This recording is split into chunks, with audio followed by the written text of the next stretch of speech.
Well, this is going to be a bit of an experiment. Hopefully you guys can all hear me and my voice is coming through alright and the audio balance is fine. But yeah, trying something different tonight. Figured I would give it a shot seeing as I had nothing else on the agenda. I was originally going to stream a game of Madden with the AI playing itself. But figured why not try this, because this is what I wanted to do for a couple of years now.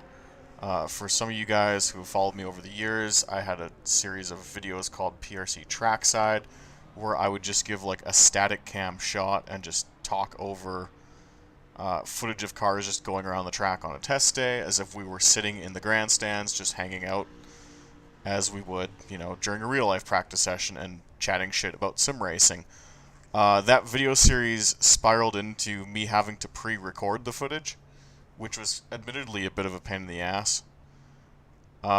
This is more or less originally what was on the drawing board, and of course with Content Manager it's really easy to set up.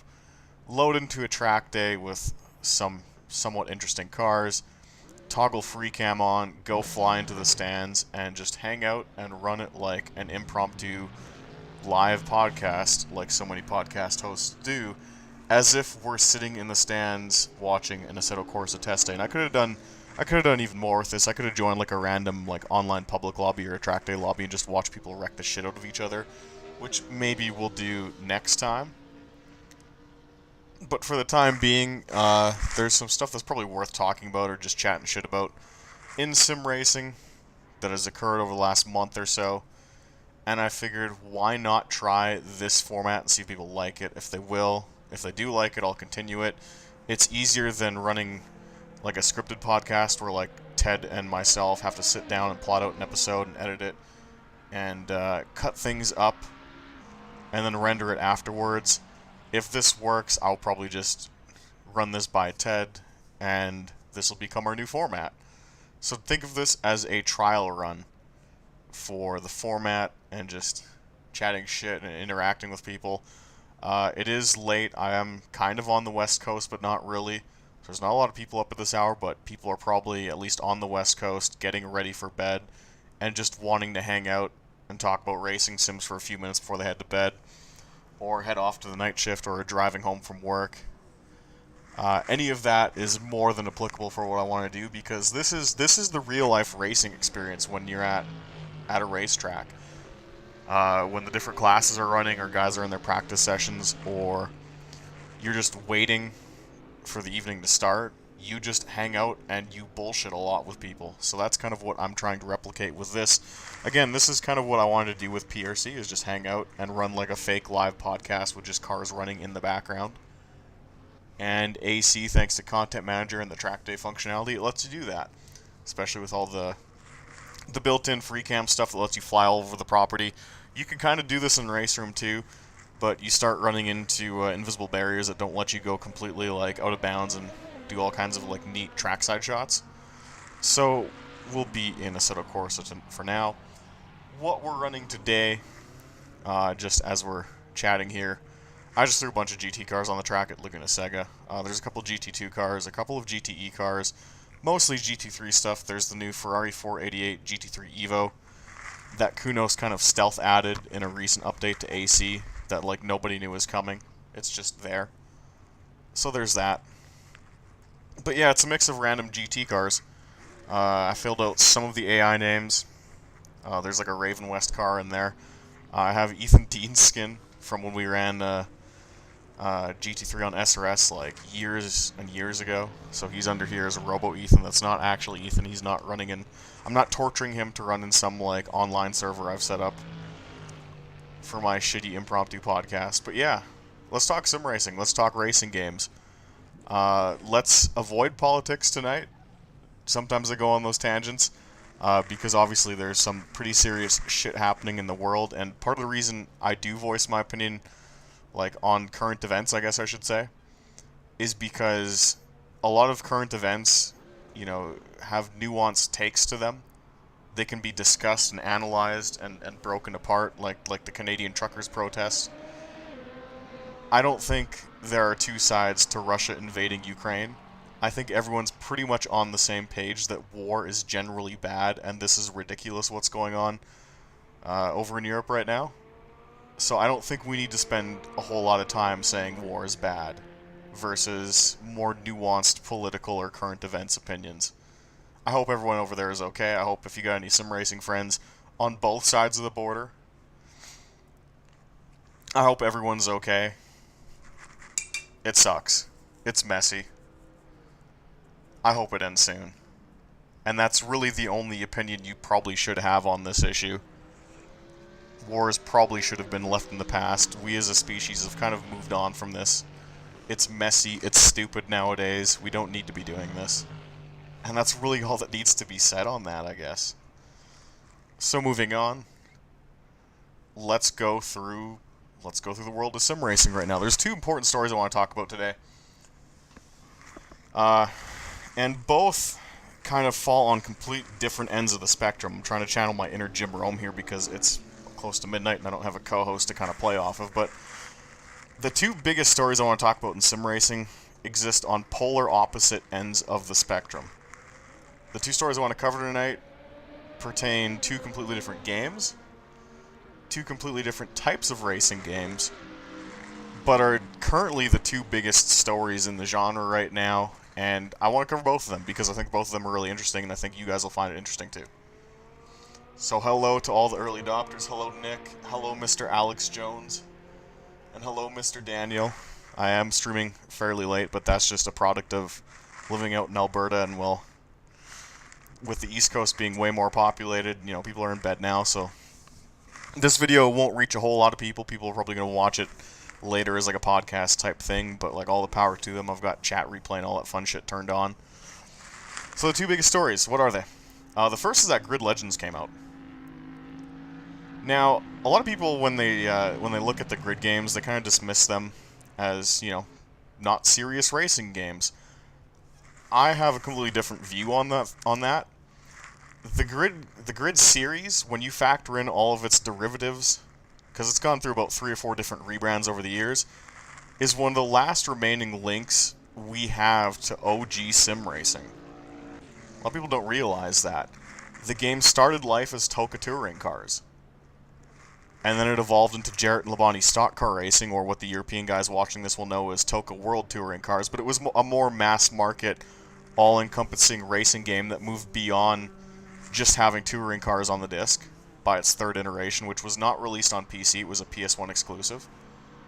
Then it evolved into the Pro Race Driver series, which again, not hardcore sim, but it's what got a lot of people into hardcore sims. It had a ton of content. It was pretty much the only game out there that tried to get everything under one roof, and you could almost say was the catalyst for games like R Factor, or games like the Project Cars series, that just tried to give you a fuck ton of content all on one disc with one physics engine. So it went through 3 iterations of the Pro Race Driver series. I think it only repped the Pro Race Driver tag for the, I want to say the first game, and then it went back to being Toka Race Driver 2 and 3. But regardless, immensely popular games. They're really popular on Xbox Live because that was the Toka Race Driver 2 is the days of the OG Xbox Live on, you know, the very first Xbox console. Then the game went through I guess a second or even a third rebrand, and went from being called the Race Driver series to Grid, or Race Driver Grid, and was completely reinvented for the Xbox 360 and PS3. The original Grid was fantastic. It was really important in the landscape of racing games. Like, for example, I grew up, well, I still currently live in what is a hockey town. I live in Edmonton, Alberta. All anyone cares about is the Oilers. You know, all people play is NHL after school. All people play is Madden, is Halo. Grid was really important because Grid was the first racing game I noticed non-racing fans at school were playing. And being like, hey, I get why you like racing, because I love Grid. And I don't even like racing, but like I bought it, you know, out of curiosity because it got good reviews, and like I played through most of career mode. That game was the first time my friends came to me and they're like, I get it. That game is sick. I get why you like racing. So even though, you know, it's obviously not the most hardcore game out there, although the difficulty is pretty intense on Ninja, that game really opened people's eyes to what a racing game can be. almost as much as what Forza Motorsport and Gran Turismo did. So that game was really important just in the history of our industry. That turned a lot of people on to what we're doing here in Assetto Corsa and iRacing. That woke a lot of people up. And then Grid itself went through like kind of a quasi rebrand for Grid 2 in 2013. They went from kind of this like I don't want to say sim light, but like a hardcore simcade game to a full-on arcade game. I believe the story behind it was that it was in development hell for a long time. It was supposed to be released under I want to say Sega. But there's a backstory to Grid 2 that's arguably more interesting than the game itself, because the game itself was not very good. And then within, I'd say the span of a year, they rebranded again and tried to go for a more realistic approach with Grid Autosport, which was really, really underrated. If you can pick that game up for cheap, I'm talking like $10, you know, for the complete edition on like a key site. It's not a bad deal. There's a lot of content, a lot of cars, a lot of tracks in it. I don't think it's all that bad. And then it went through another rebrand with Grid 2019 on what we now know as last gen / current gen consoles, the PS4, the PC, the Xbox One, and now of course with the compatibility stuff, you can obviously play it on PS5. So it went through like 4 or 5 different rebrands, but it's got its roots in like OG sim racing with the original Toka Touring Car series. Like a lot of games from back then are you know, technically still around in some manner, right? Like the Papyrus NASCAR Racing series is technically still around as iRacing. R Factor or any ISI motor derivative games, well, that's still around with either R Factor 2, Project Cars, or Automobilista. I know there's like some technicalities with the Madness engine in terms of like, you know, is it their own thing, or is it just, you know, R Factor with some tweaks, but it's still theoretically still around. You know, Sports Car GT, again, from that time period, is technically still being sold today. The engine has just evolved, and different devs have gotten the commercial license for those physics engines, right? But the point being is that, like, when Grid Legends release, I know you're not keen on it. I know it's not aimed at, you know, the hardcore sim crowd that binges on Assetto Corsa like a lot of us do. But the fact that it's still around is really, really important. And the fact that it still retained a lot of its original DNA, dating back to what would be Jarrett Labonte Stock Car Racing. I know I'm using the US title. I know it was called Toka World Touring Cars in Europe and Australia, but like, bear with me here. The fact that it's essentially still the same game, and for how obscure that game was at that time, this was the era of Gran Turismo dominating the PS1. For Jarrett and Labonte Stock Car Racing to be in like its 10th iteration is like really impressive. You don't see that in a lot of different game genres. You know, that'd be like if like Kiss Psycho Circus, that weird Dreamcast shooter, was like still around. Like, it's wild. So me kind of understanding that like Grid has generally been better or a good game more often than not. I think Grid 2 was the only one where I absolutely did not like, didn't finish it, and uninstalled it. I picked it up. Now, I didn't, and this is an important thing to note here, I didn't pay full price for Grid Legends. If you pay the EA Play Pro subscription, which is like $20 a month, you got access to like the complete edition free of charge.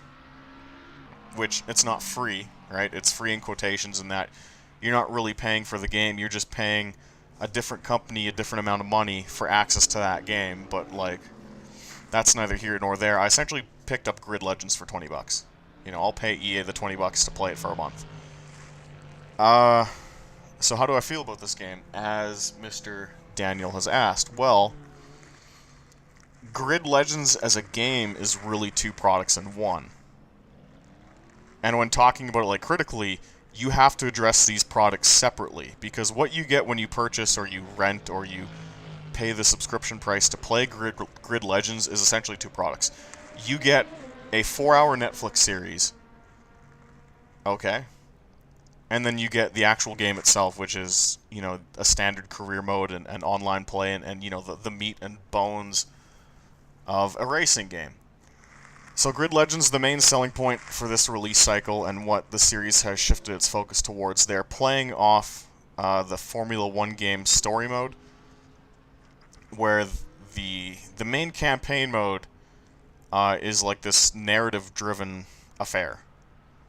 So it's a sequence of linear races, so it's just one after the other. There's no like tree to progress through for the story mode. You do a race. There's a cutscene. There's story. There's dialogue. There's narrative elements, and then you do another race.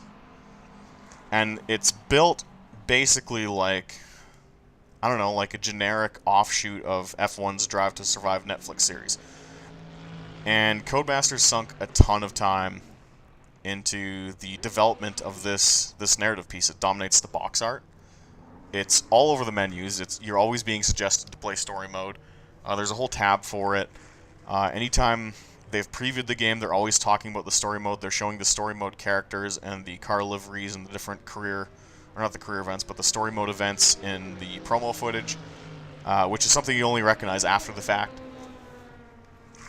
But for lack of a better word, like, they went all in on this story mode. So I think it's really important that we actually talk about that story mode and those narrative elements first, and separate it from the game itself, because I'm of the opinion that, like, how do I put this?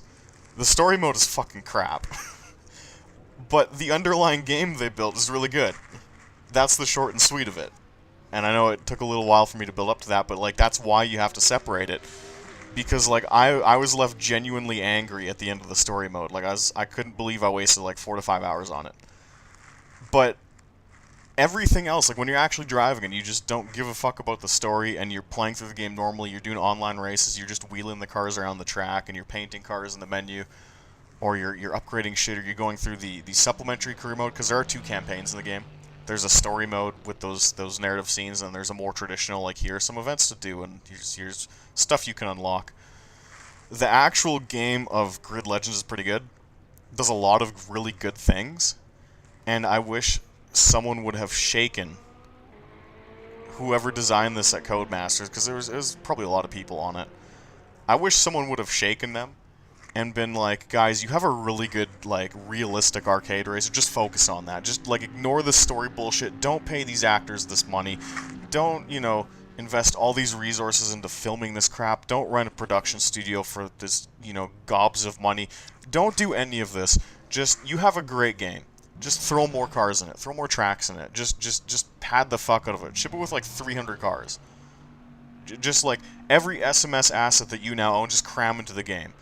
You know, just ignore all the lame cars like the Ford Bronco trophy truck that no one drove in P-Cars 2, but just, like, rip everything. Just put as much crap as you can in the game. And it would have been awesome. But they wasted all their fucking time on story mode, and I wish they didn't, because story mode is atrocious. So what is story mode? Let me ruin the plot for you. So, yeah. Mugford by Design writes in the comments, I just finished up Grid Legends this morning, and I can't remember anything that happened in it. And that's... You're right, because it is a very forgettable story. So what happens is... how do I summarize this really quickly? You drive for Rick Ware Racing. It's called Seneca Racing in the game, but it's very obviously Rick Ware Racing.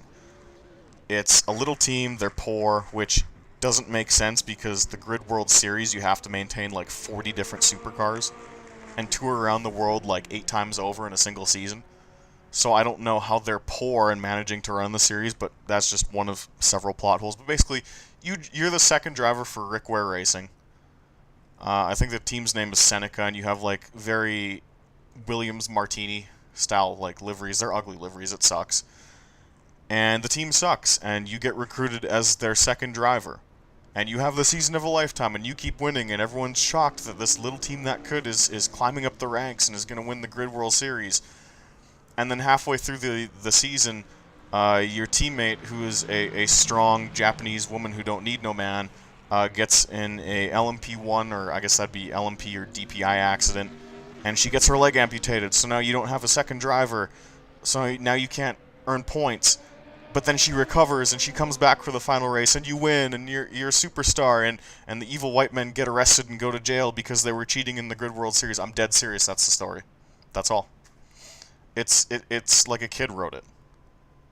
You know, I had a script. I was going to do like a proper sit down and review Grid Legends, but I figure I'll just spit it out here because no one's gonna want to sit through me ranting about story in a racing game. But like, I had it written in my notes. It's like it's a fucking child wrote it.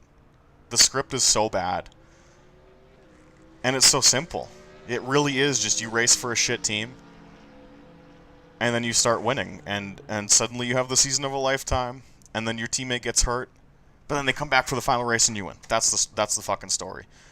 And it's frustrating not because it's a simple story that, you know, a kid in the second grade would write as like an English assignment, but think of where we are in the racing landscape in 2022. We have, you know, hundreds of episodes of like Dinner with Racers that you could draw upon for like inspiration. We have hundreds of episodes of the Dale Jr. Download where like drivers not in NASCAR will spend 2 hours telling you their entire life story and all the crazy shit that happened to them in the world of racing. Right? So there's a really good amount of reference material when writing a racing drama that you could draw upon from like just tons of different podcasts. And I had it written in my notes for the script for this hypothetical Grid Legends review video.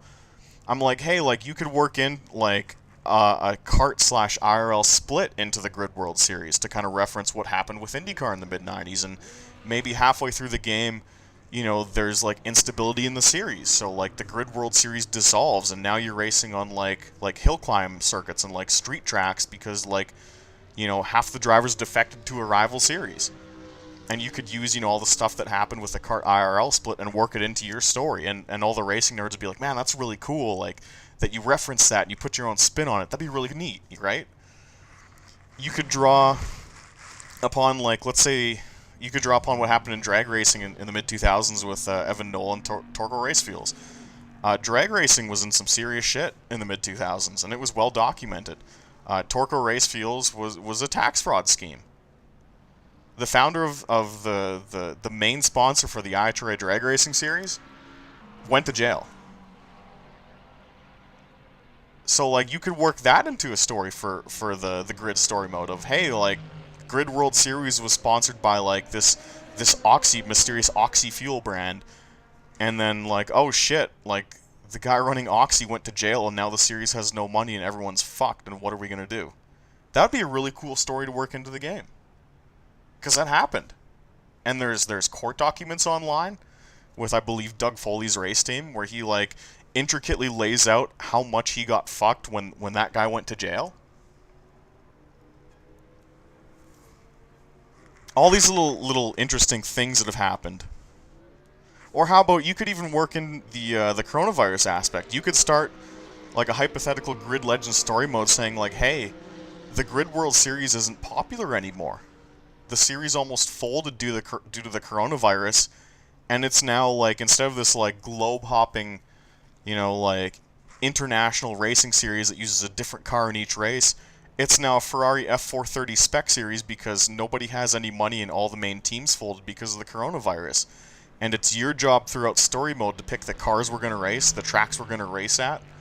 Every car is going to have like a prestige rating assigned to it, and you have to manually, based on how exciting the race is and the different classes on each track, you have to manually, almost like an RPG, pick what cars are raced where to try and rebuild the series back again.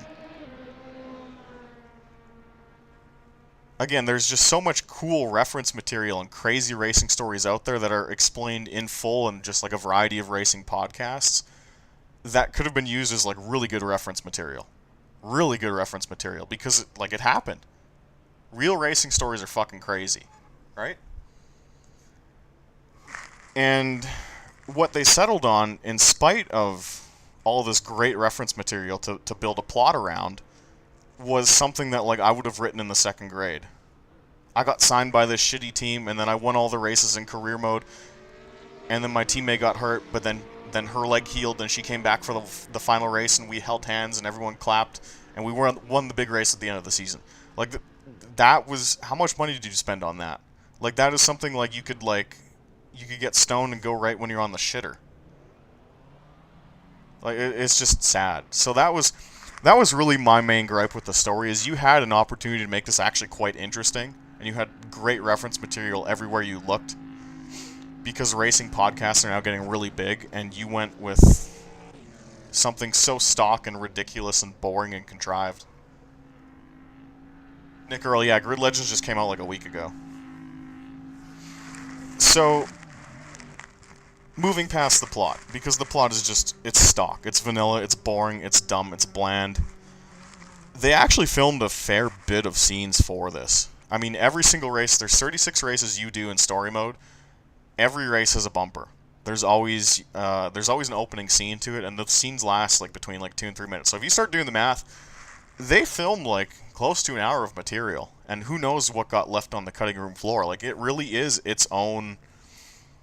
Again, you were sold not just a racing game, but you were essentially sold like a mini Netflix series, which is why it's important to sit down and talk critically about it, because it's pretty sizable how much plot there is in this game. Sitting through the scenes, and some of the guys in the chat might know what I'm talking about if they've either watched little clips of it on YouTube. Sitting through the scenes, I found, is really, really difficult, because the way the characters are written and the way the script has been written, everyone in Grid Legends, whether it be people on your team or your support characters such as like the mechanic and the team owner, other drivers, rival drivers, what ends up being the 3 main antagonists that drive for Raven West, everyone is Anakin Skywalker. It's intense. What I mean by that is, for those who have watched Star Wars or who are Star Wars fans or who have seen the movies in passing, the prequels of the Star Wars Skywalker saga, so episode 1, 2, and 3, are really intense. Everyone in every scene does not talk like a human being. They're always super serious. They're always annoyed about something. They always talk really fast, and even in some of the bonus vignettes that are included on the DVD releases, a lot of the actors like joke around that George Lucas constantly asks them to be faster and more intense in their dialogue scenes. So everyone is just like has something up their ass permanently in the movie. So like if you go on YouTube and search up like Obi-Wan, Anakin Skywalker talking, there's a clip from like episode 3 where Anakin is assigned a mission to go spy on Count Dooku. Or not Count Dooku, sorry, the Emperor. Chancellor Palpatine. Same guy. And like the entire scene, they're just like super serious and like giving each other death stares. And like that is not how humans talk. And that dominates almost every cutscene throughout Grid Legends. It's like difficult to sit through. Like the team owner has something up his ass. Your mechanic, I think his name's Ajit. He has something up his ass. He's always serious. Everyone's got this like this stern look on them. Your teammate, the Japanese lady, I've already forgotten her name, which shows you how much the story itself stuck in my mind. But like she's just like laser focused and just like staring bug-eyed at the camera. They interview like a pseudo like TV presenter. It's the chick with the really edgy nose. I don't remember her name. Sorry. This is how I remember people. It's the chick with the nose. You know which one I'm talking about. Like every scene she's in, just like staring at the camera. Like everyone is just like on edge and fucking intense, and like they've fucking done a line of coke before shooting. No one's like smiling at each other. There's no scenes of just like people like laughing and like hanging out in the pits and like being funny. Like, yeah, and Mugford nailed it. They don't seem like actual people. Everyone is like on edge and nervous and intense all the time throughout the story. There's no opening act where like people are just hanging out. You know, no one's making like funny quips. Like, you know, your mechanic isn't like spouting like funny one-liners that, you know, people are gonna like meme about on Reddit. Everyone is just intense and focused and driven and like way too uptight in every scene. And it just keeps going on, hour after hour. You don't get a break from it, and it's tough to sit through. The Scottish lady, there you go. Yeah, like, if you watch, like, someone's probably uploaded it already, but, like, a compilation of all story mode cutscenes from Grid Legends, you never get a break. It's, like, it's intense. They try and have one of the black guys for, I think it's the Volt Racing team. I forget his name. I think his name's, like, Valentine or something. They try and add him as comic relief, but, like, it just doesn't work. Like, he hardly has any camera time. It's rough to sit through.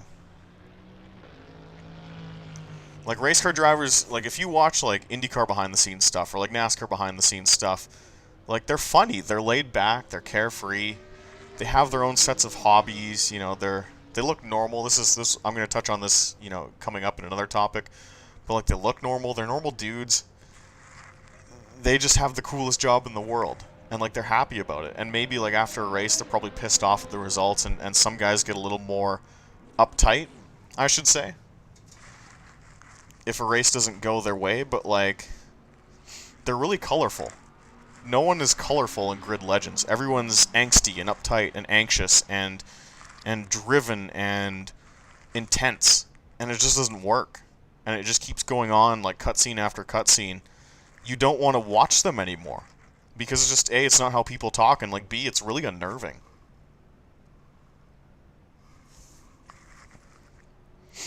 And it's something you'll have to experience for yourself. Again, I do implore you to go watch the story mode cutscenes on YouTube. They've probably been posted already.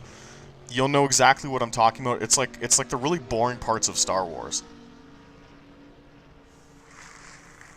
Now, the plot itself, there's some continuity issues that I really wasn't happy with, and it's the same issues that happen when you play Grand Theft Auto 4, and it's just the result of not thinking ahead and realizing that you've built a racing sandbox, because this happens sometimes. There's a lot of weird plot points that happen that the developers or whoever wrote the script for this didn't account for. So, the game itself, like the structure of the story mode races, is you really don't have to finish that high to move on to the next mission.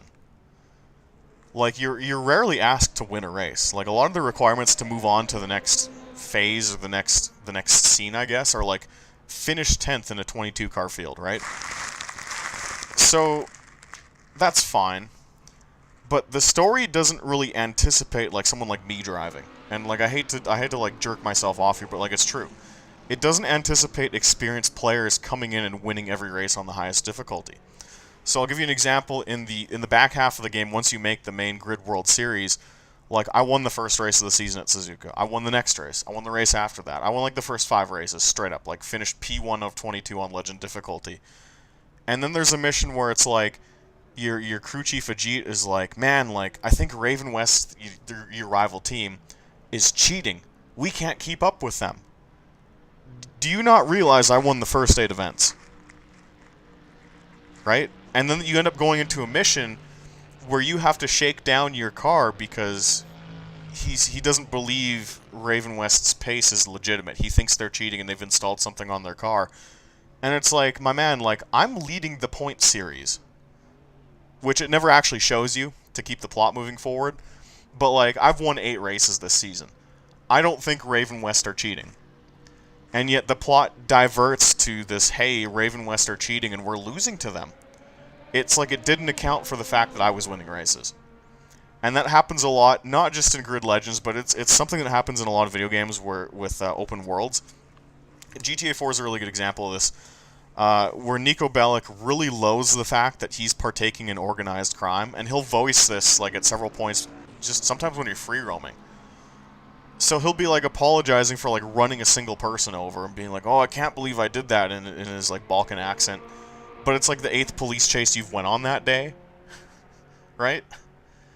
Like there's weird continuity stuff like that throughout the story.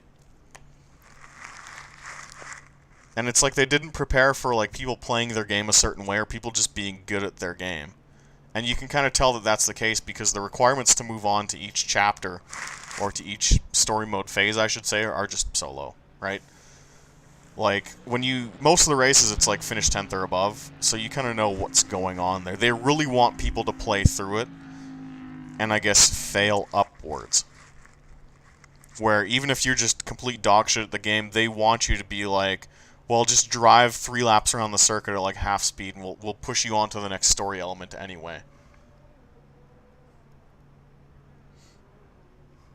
Yeah, and Mugford's actually got a really good comment. Only once are you required to actually win, and it's the very last race in the game, which I should add, you know, for as much as I've dogged on the story so far, the final race in the game is excellent. It's just you, your teammate, and the 2 Raven West drivers, one of which is Ryan McCain from the old Togo Race Driver games, which is really cool. And the final track is awesome. You run it at night in the rain, and I believe either the Cadillac DPI or the fictional equivalent, because I got 2 DPIs in the game. One's like an off-brand car. But yeah, there's some weird continuity issues with that. It's also really upsetting what they've done to Raven West as a whole. Codemasters decided it would be worth retconning what we know about Raven West up to this point, because this is a team, like, there's not a lot of lore with the race driver games. Like, let's be honest, it's an arcade racer. Or a realistic arcade racer, if you can call it that. But the one constant dating back to 2008 is Team Raven West, and that's kind of defining these games as, like, the boss character. Again, there's not a lot of effort put into the lore of, like, a realistic arcade racer, but that's been the constant. And up to this point, Raven West has basically been seen as, like, the best team. They are Hendrick Motorsports of the Grid World Series. They are, who's a good F1 team? They are the Mercedes of the Grid World Series. They are like a Ganassi or a Penske of the Grid World Series. Like, they are the top team that you want to beat. They've got the intimidating cars. They've got the best drivers. And throughout, you know, the history of the grid games, like, that's never changed.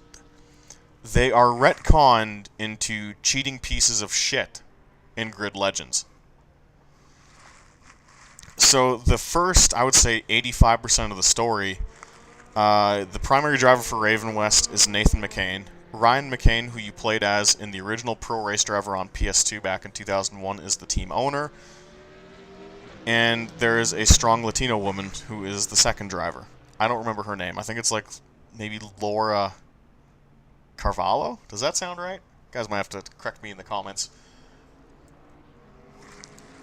But throughout basically the entire campaign, they are portrayed not just, you know, as like the Grid World Series version of Penske, where they're just this super team that can spend infinite money and have the best of everything, but they're retconned as cheating pieces of shit. And it's, as I mentioned earlier, it's constantly brought up. Like, that's a plot point in the story is, hey, we think Raven West are cheating, and then you do a couple missions where you shake down the car. It's not cool. It shits all over the legacy of what was a pretty beloved fictional racing team that people had kind of gotten attached to and saw as like a very harmless but cool boss character. They have been retconned into just being assholes, and it's not something like that should have been done.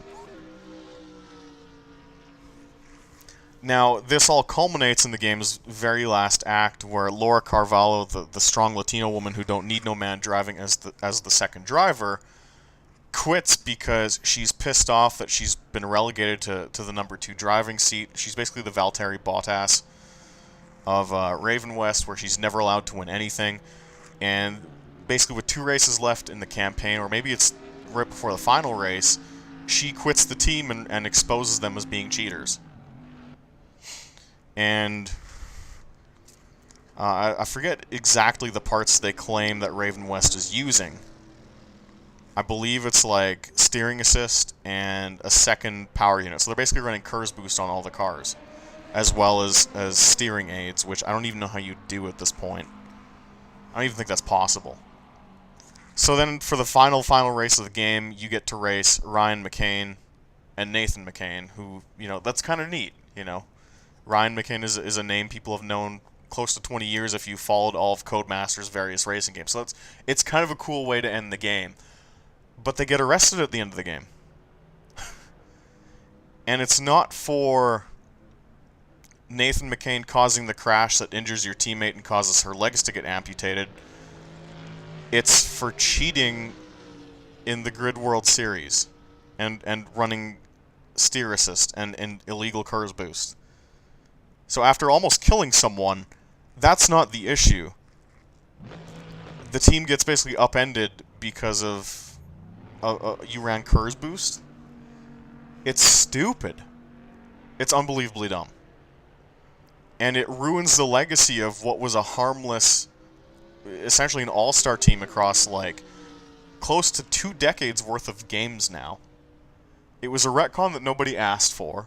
People were perfectly happy with Raven West being the best team and just, you know, this impossible to beat boss character in a racing game that, you know, that was as far as people really wanted it to go. And now they've been retconned into like criminals. And it's just, it was weird. It was a weird, sour note to end the story on.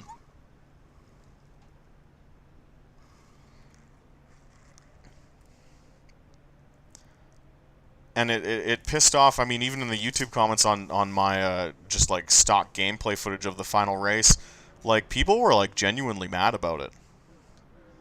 Because, like, I'm not particularly attached to the Grid series. It's just, like, for tonight, it's just really something to bullshit about and hang out on stream and talk about. But it's so weird that they went that route of destroying what was a pretty beloved team for a franchise that a lot of people genuinely liked and had fond memories of, and just threw it in the shitter. And again, I circle back to my earlier point. Sorry to quote, who is it, Jen Psaki from Biden's team, but, like, circling back, like, there are so many cooler stories they could have used inspired by real-world racing events.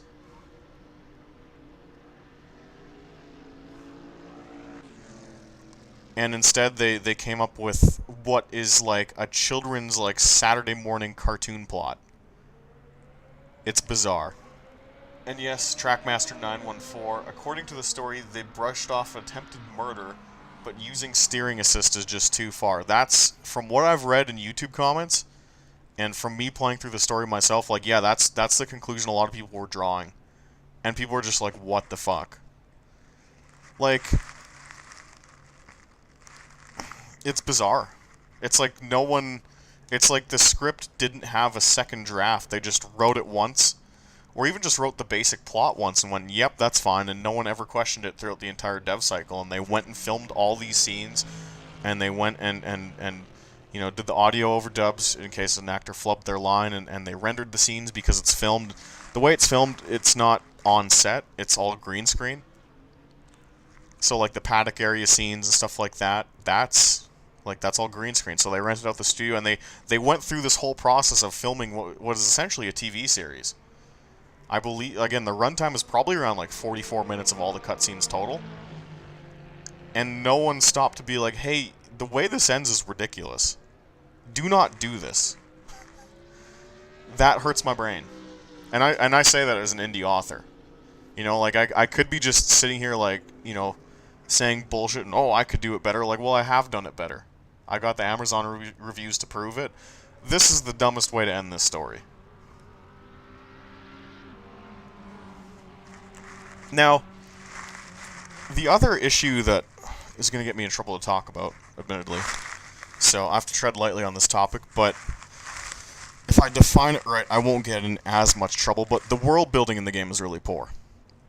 Now, what I mean by that is when you start any story, whether it be a novel or a TV series or a movie or a Netflix series or, I don't know, just a show, you have to establish what's going on in the world around you, especially if you're using fictionalized stuff.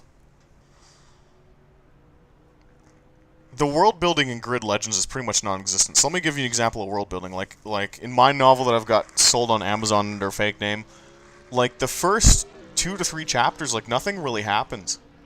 It's just kind of introducing, like, okay, who are the main characters? What are their goals? What do they do, you know, for their daily routine? Like, what are their interests? What are their hobbies? Why are they in the spot they're in? How does the environment, you know, how does their relationship with their environment and their current living conditions factor into what's going to be presented as their current struggle? This doesn't happen in Grid Legends. We're never told what the Grid World Series is, first off. This is pretty important because the Grid World Series obviously doesn't exist. You know, when you pick up like an F1 game, Formula 1 exists. If you want to learn what Formula 1 is, like, go to Wikipedia, type in Formula 1, come back in an hour, right? If you buy an IndyCar game, like, IndyCar exists. If you want to learn about IndyCar, like, go take a dump and read up on the IndyCar Wikipedia page, right? But when it comes to something like Grid, where everything in the game is fictional, like, you have to explain this, especially if you're telling a story. Like, what is this series? What is the Grid World Series? When did it start? How do teams get into the Grid World Series?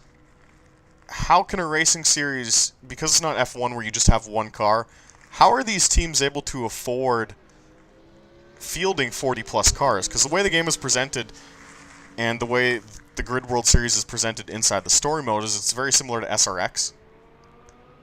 where like each stop on the schedule is at a different track with a different car. So you'll be racing like stadium trucks for one round, and then the next round is Japanese Super GT at Suzuka. Well, okay, like as a person who's like sitting down for an afternoon trying to get invested into your narrative, like how is this happening? Like, how does the series exist? Who started it? The only thing we're really told is that there's this Raven West team in this championship, and they've won the championship the last 5 seasons. Well, okay, but that's really not enough. Like, how did this start? How do teams get into this series? There's never an effort made to explain what's going on. You're just sort of dropped in and expected to assume it's the biggest racing series in the world. But for a TV show, you need more than that. There's really no Act 1 in Grid Legends, which is bizarre. And it keeps getting bizarre because the little exposition you are given at the very start of the game, where you're introduced to Seneca's team owner, I believe he's like either a South African or a Nigerian guy. He's like, hey, yeah, like, my parents were immigrants and they moved to London, and I wasn't born into racing, but I had to work to get into the Grid World Series. And it's like, okay, but like, you have a 40-car operation from your parents running, I think, what does he say? Like a 40-car operation with your parents owning like a restaurant in London? Like, you realize how expensive those cars are. Like, how did you get into this? That bridge is never connected. We have no idea how this guy got into the Grid World Series. We have no idea how this series became this big. Another big thing, too, is they're pretty liberal about showing the dates each race takes place. COVID doesn't exist in this world, which makes this very strange. Like, you race throughout 2020 in front of packed stands, and, like, you know, opinions on COVID and the coronavirus aside, like, this happened. Like, this was a thing. Like, we went a season and a half without fans in the stands at a lot of major racing events, and there's no effort to explain whether this happened or not in this universe. And, you know, in some cases, like, with some current events, like, it's not worth mentioning. But, like, we watched an Indy 500 with no fans. We watched several NASCAR and F1 races with no fans. Like, this was a big deal. And it's just never addressed this happened or it didn't happen. Which is really weird. You'd think at some point, and they do have the tech for it, because you do run a test session with no fans in attendance later in the game. It's weird they never worked that angle into the story.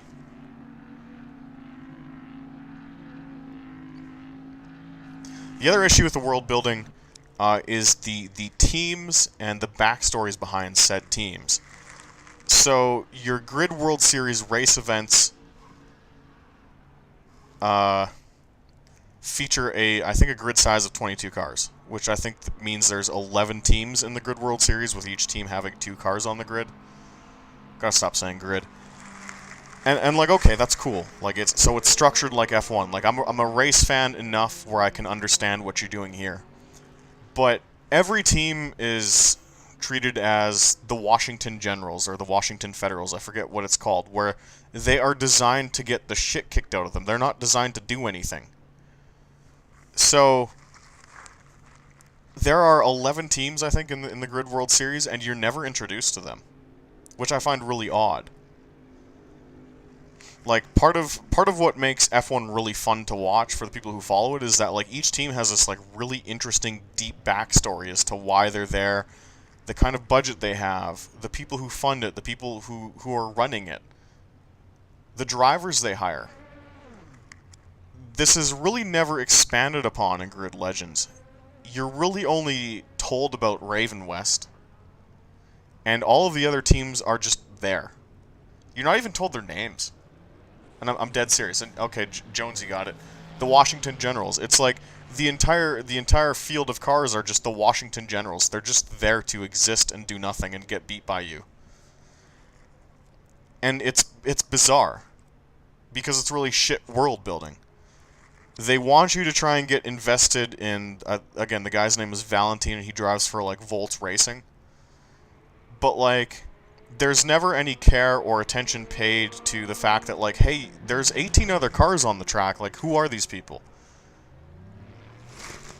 So you go through the entire campaign mode not knowing what the other teams are named, what their logos look like. They're flashed on the screen once in one cutscene.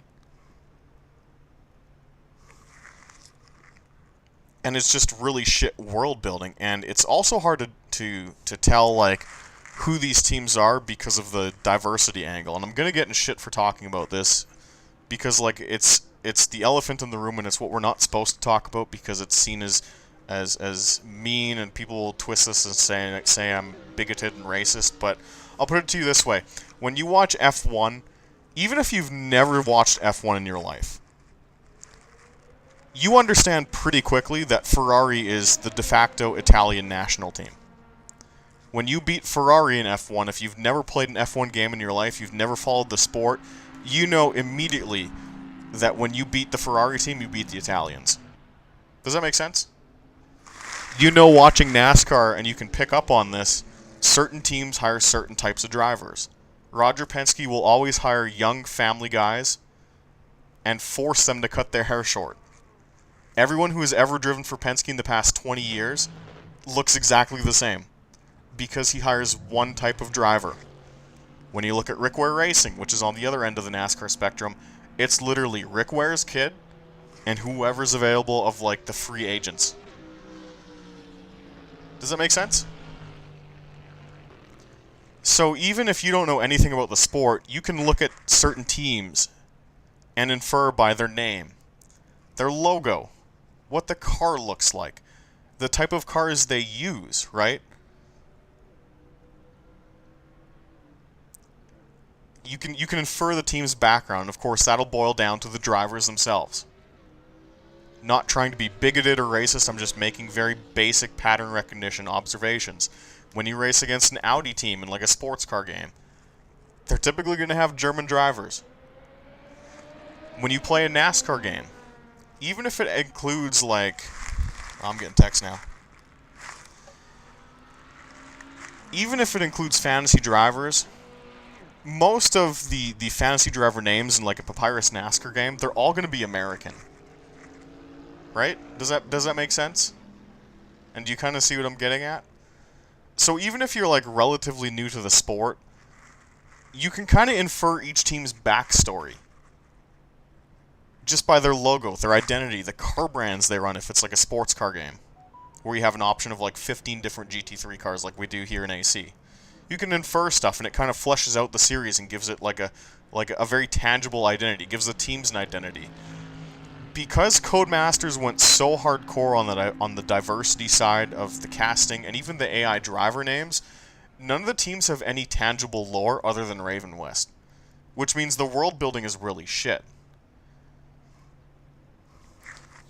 You have a lot of the team logos kind of remind me of what you see in spring football leagues, where they were all designed by the same person in the same week. They all kind of look the same. They all have the same, like, kind of artistic flair to them with, like, either sharp edges or, like, the same kind of negative spacing across multiple logos. Or the same kind of, like, futuristic styles of fonts used for the team name. That happens a lot in Grid Legends, which makes it really tough to, like, determine each team's identity. They feel like they were all created in a vacuum, similar to what happens with, like, spring football leagues in America, where, like, when the XFL sits down and makes a team logo, it's not farmed out to 8 different design bureaus, one for each team. They literally give the entire, like, art direction to one guy and be like, make us 8 somewhat uniform looking logos.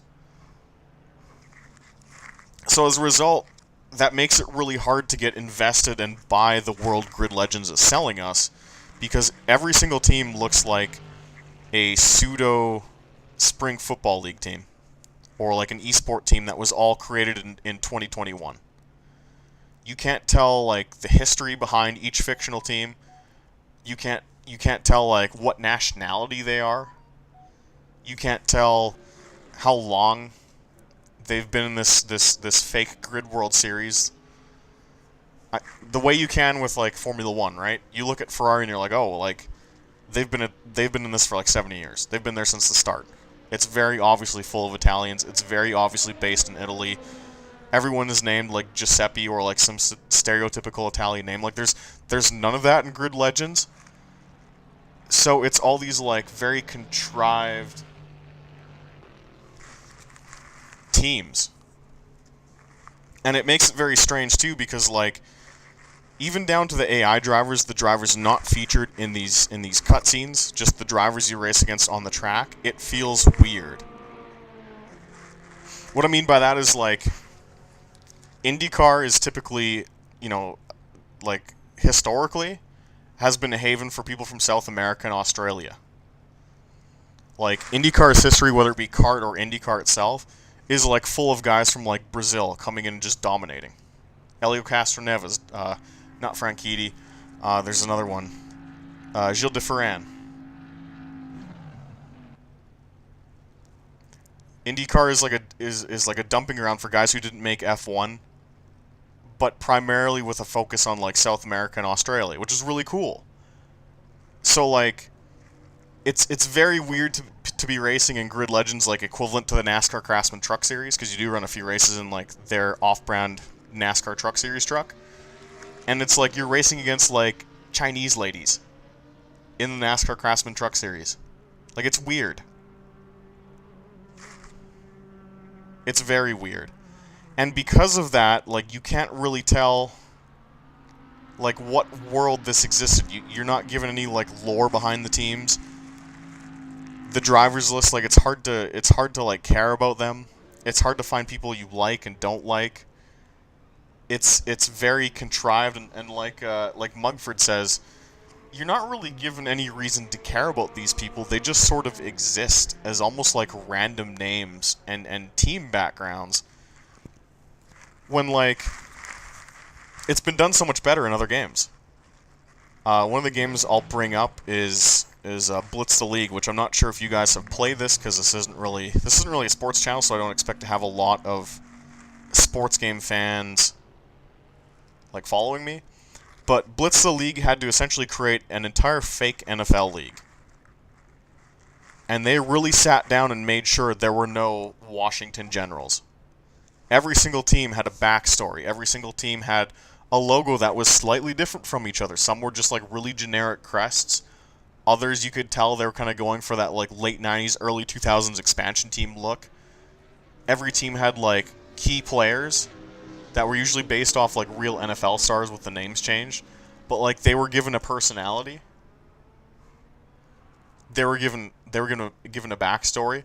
Like, as you went through career mode, you liked certain teams, you disliked other teams. That doesn't exist in Grid Legends. It's Chinese lady driving in the Craftsman Truck Series for a team with like really odd, loud, mismatching colors and like a tacky livery. And it's like that throughout the entire field. So it results in the entire field of cars feeling like just the Washington Generals, as opposed to a game where it's done really, really well. Like, again, Blitz the League is probably the best example.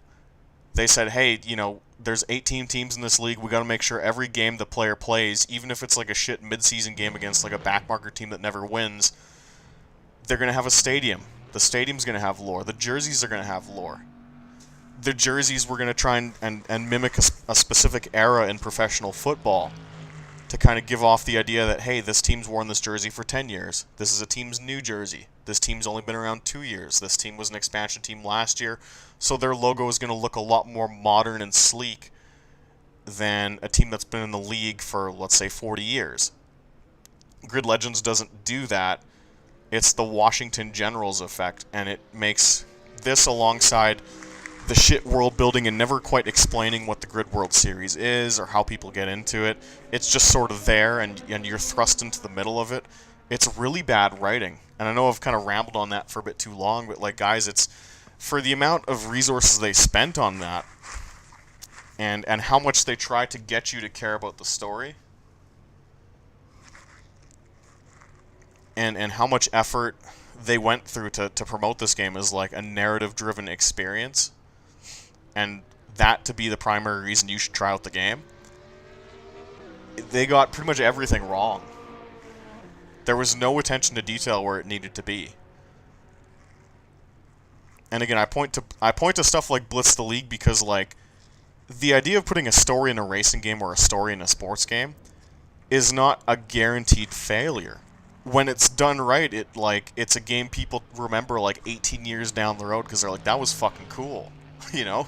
I'm looking at my copy of Blitz the League for the 360 on my shelf, and like my buddies were playing that like last Christmas over Christmas holidays because it was just like hilarious, and like we still knew like the players for each team having not played it in 18 years. You can do it right, and when you do it right, it's awesome, and people love it, and they remember it. No one at Codemasters, it seems like, went into the project thinking that. It was just like, yep, we need 11 teams, we need logos, we need liveries, and we need every driver to be as diverse as possible. So you're racing against Chinese ladies in the truck series. Like, it's weird, man. And it works against the game. Sim Racer Flight Sim 1000. Basically, the diversity thing in Grid was just to put a checkbox. Basically, yes. And Mugford also makes a good point.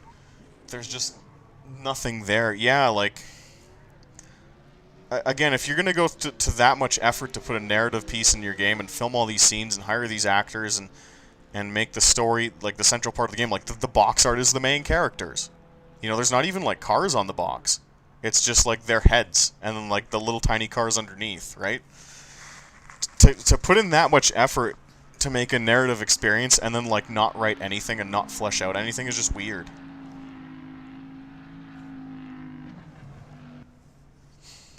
Collie says, it's like writing a book with no character development and plot points without context. Yeah, you really are just dropped into, like, the middle of Act 2. It doesn't work. And, like, as an indie author myself, who's actually done okay at it, I just look at it and I cringe.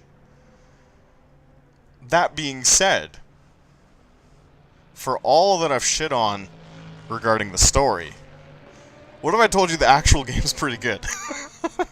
Because that's the funniest part of this whole thing. Man, they spent so much time working on this story, and, like, it's cringe, and it sucks. And the missions are lame, aside from the final race, which I thought was actually a pretty good way to end it. Even though I didn't like what they did to Raven West. Like, the final race is every bit as climactic as it should be.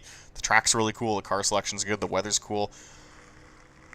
Man, the game's pretty good. Like, it's bizarre. I was not expecting that.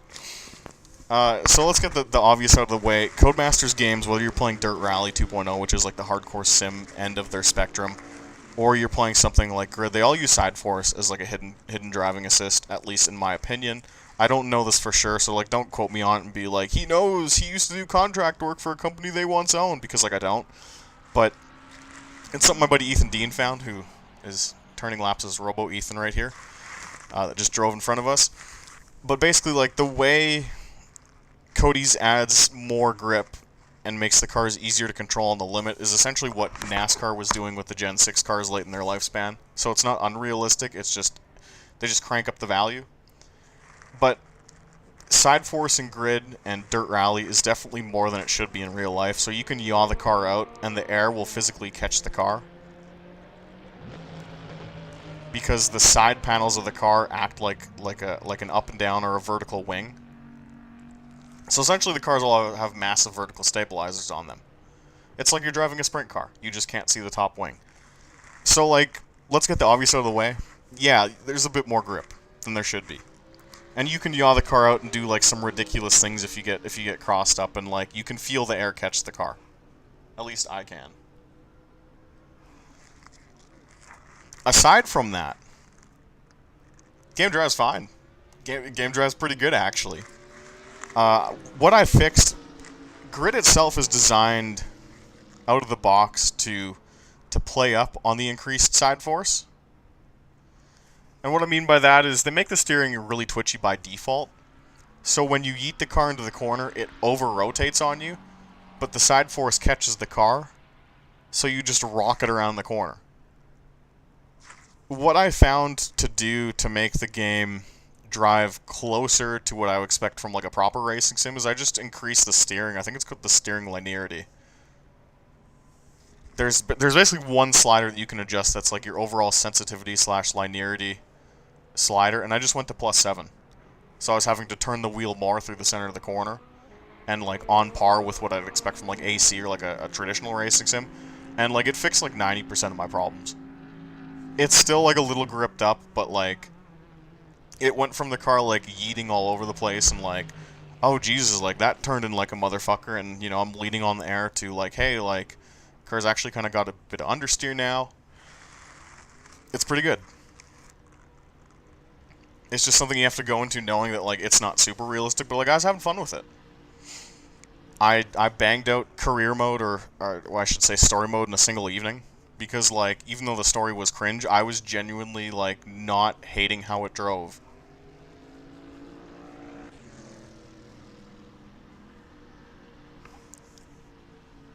And it's the one thing I noticed watching preview footage, because I would binge on the game and play a bunch of hours, and then I'd watch, like, people streaming it on Twitch, because there's a few guys streaming it, like, launch night. And, like, the way the game looks in chase cam when people play it with a pad is not how it feels at all.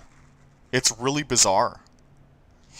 It doesn't drive how it looks. It's probably the best example I can give of, like, do not judge off initial gameplay videos, because, like, the way they've done, like, just, like, the swinging elements in chase cam, and, like, the way it kind of looks when, like, the car dives under braking when you're driving in hood view, it doesn't feel and it doesn't drive the way it looks. It was completely okay. I did feel like I could get away with a lot under braking, but, like, I didn't have a problem with it at the end of the day. I mean, obviously I know it's not Assetto Corsa, but I didn't go into this whole thing, like, thinking it would be Assetto Corsa. I went in expecting Grid 2019, which I did like driving, but a little more refined, and I got a refined Grid 2019, and it's pretty good on a wheel. It depends what your own personal sim snob index. It depends where that falls a lot, because, like, there are people who will probably drive and be like, what the fuck is Austin talking about? Like, this dude's an idiot. And maybe. But, like, I was fine with it. I was genuinely fine with it. And I started doing, like, 20, 30-minute, like, multi-class, like, IMSA-style races with, like, GT cars and prototypes, because I was like, this is not bad. It's bizarre. I do know, like, one of the guys who helped work on the physics of this game, that game. He is a hardcore sim racer. I think it was UC Carolinen from SMS who ended up going over to Codemasters and helping out with Grid Legends. So, like, they have good people behind the physics of the game, and, like, they're obviously told to make it drive a certain way, but, like, guys, like, I had no problem with it. Like, it's a little gripped up, but so are, like, hardcore sims when you have a good car setup, right? Like, you have to think, when some of us sit down and run, like, full-distance league races, or running in leagues to begin with, and we have to make, like, a proper car setup, like, the default setup that, like, AC cars come with versus, like, my own personal setup collection, like, it's a night and day difference, and, like, the car does feel like it drives itself sometimes when you really nail the setup. So Grid is, like, I don't know, 1 step to 2 steps easier than that, but, like, everything I did worked. I really liked how reactive the brakes were. And, like, trailing off mid-corner, like, did something. It really wasn't terrible. And the actual racing itself, this is what we have to really talk about here. The racing itself is really good, too. I mean, like, the last couple weeks, I've uploaded videos on my channel showing, like, the R Factor 2 AI just, like, completely shitting its pants. Like, being unable to complete, like, a lap at Daytona without, like, something fucked happening. Or, like, I tried to do, like, an IndyCar race at, like, the Port Newark street circuit. And, like, the AI all drove into the wall on the outlap, and I couldn't even run the race. Grid is the opposite. You can tell it's got the F1 game DNA in it. Racing the AI is great in the game. I've done, like, multiple multi-class races that were, like, you know, like 20, 30, 40 minutes long, because, like, there was nothing wrong with them. Like, they could take curbs on street circuits, they could run 2 to 3 wide, they made intelligent moves to get around traffic, the lap cars got the fuck out of the way. There is, like, a random crash system built into the game, so, like, I'd be following a guy, and he would just wreck mid-corner. And, like, it looked fairly natural, like, it was kind of Hollywoodified, because sometimes they would, like, flip and stuff, but, like, I would just be driving in, like, 6th of 20 cars, and suddenly the guy in front of me, his back end would come out, and he'd back it into the wall, and I was like, man, that was fucking cool. Like, where is this in AC? Where is this in Race Room? Like, you don't get that in racing sims. They also have, like, random mechanical failures. So, like, someone will just, like, blow an engine mid-race. Which is what guys have talked about for, like, years when they talk about the old Jeff Crammon games. And, like, that was happening in Grid Legends. Which, it kind of fucked up, like, story mode and career mode a bit. Because, like, you would be in a race, like, a really intense race, and you'd be running second trying to chase down the leader. And the leader would blow up or wreck, and it'd be like, well, that was anticlimactic, because, like, that was a major, like, plot point in the story, and I wanted to win. And yeah, like, Mugford's right in our chat. Some of the crashes with the AI are a little ridiculous if they happen to collect multiple cars, but, like, the fact that it happens was really cool. And I was having a lot of fun with it. You know, it made doing those longer races worth it, because you're like, oh shit, like, that dude blew the fuck up and is now, like, putting around at the side of the road with a giant plume of smoke following him. Like, that was cool. You know, like, we don't get shit like that in sim racing. I think the wrecks were a little too frequent. I wish, like, I could adjust it for longer races. So it's maybe like half its frequency, because, like, there are some cars you race in where it's like the entire field's totaled. Like the Stadium Super Trucks, which are probably the best trucks in the game, they get damaged really easy when you race against the AI, and, like, there were career events I did, like, in like, the proper career outside of story mode, where after 5 laps it was, like, half of the field was totaled. So, like, I do wish we had a slider to, like, fuck with mechanical failures from the AI, but, like, I have no complaints with how the AI drives. To go from, like, R Factor 2, where it literally didn't work, and I couldn't run an offline race longer than 2 laps without it falling apart on me, Grid Legends was like night and day. Like, it was crazy. And that's why I wish someone would shake people at Codemasters, being like, you have built such a great game underneath your terrible story that, like, you needed to stop halfway in development and just focus on the great game part, please. But it was so good. You know, like, every time I do a race in the game, I'm just like, man, like, this is great. Force feedback's okay. The cars really aren't that nuanced under power.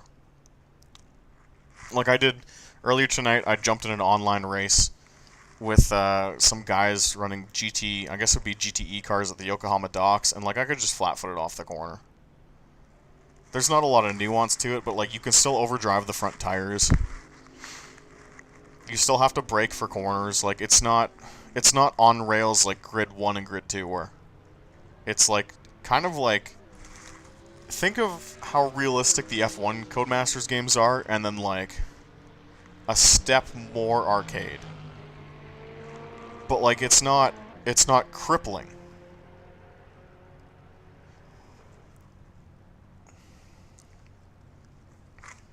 The other thing I should mention, too, is online play. So online play was totally redone, and it actually works for this game. Basically, anything you do in career can immediately be turned into an online race just by, like, pressing a button in the main menu. You can just change, like, your lobby privacy.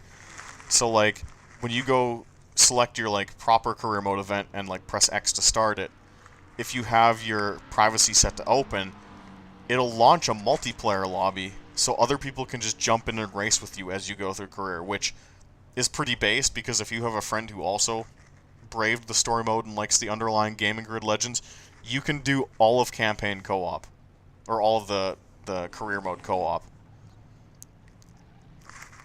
And with the AI being really good on Legend difficulty, it's like, there's your co-op racing game, instead of having to fart around with, like, an AC server, or, like, deal with, like, AI issues in other racing games where you can host a custom server and run co-op races. It's pretty cool. They also added functionality where you can join a race mid-race, which, when it was first demoed in the trailers, I was like, this is really fucking stupid. Who would use this? Until I tried it myself.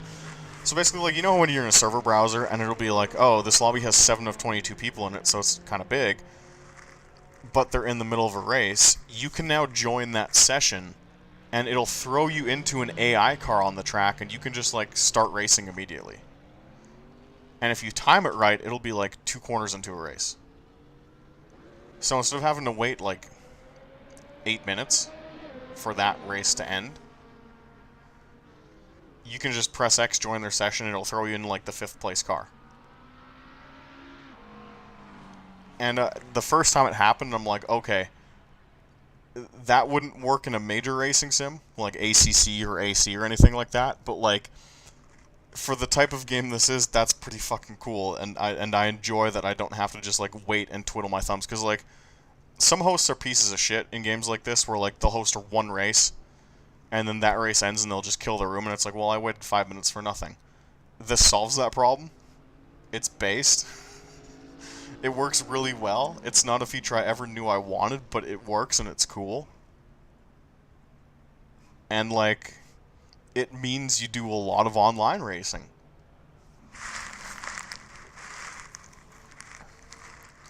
Online itself, too, I thought was really well done. The UI they developed for setting up an online lobby is, like, perfect. You'll have to look up footage of it, but it's like it scrolls from left to right across the different categories of options. So, like, okay, like, what class do you want to run? How many laps? What track? And just the way it's presented is, like, perfect. Like, I've never seen such, like, a great streamlined, like, event creator in my life. Which, again, pisses me off that they spent so much effort on cramming a bullshit story nobody asked for in the game, because, like, oh my god, setting up a race takes seconds.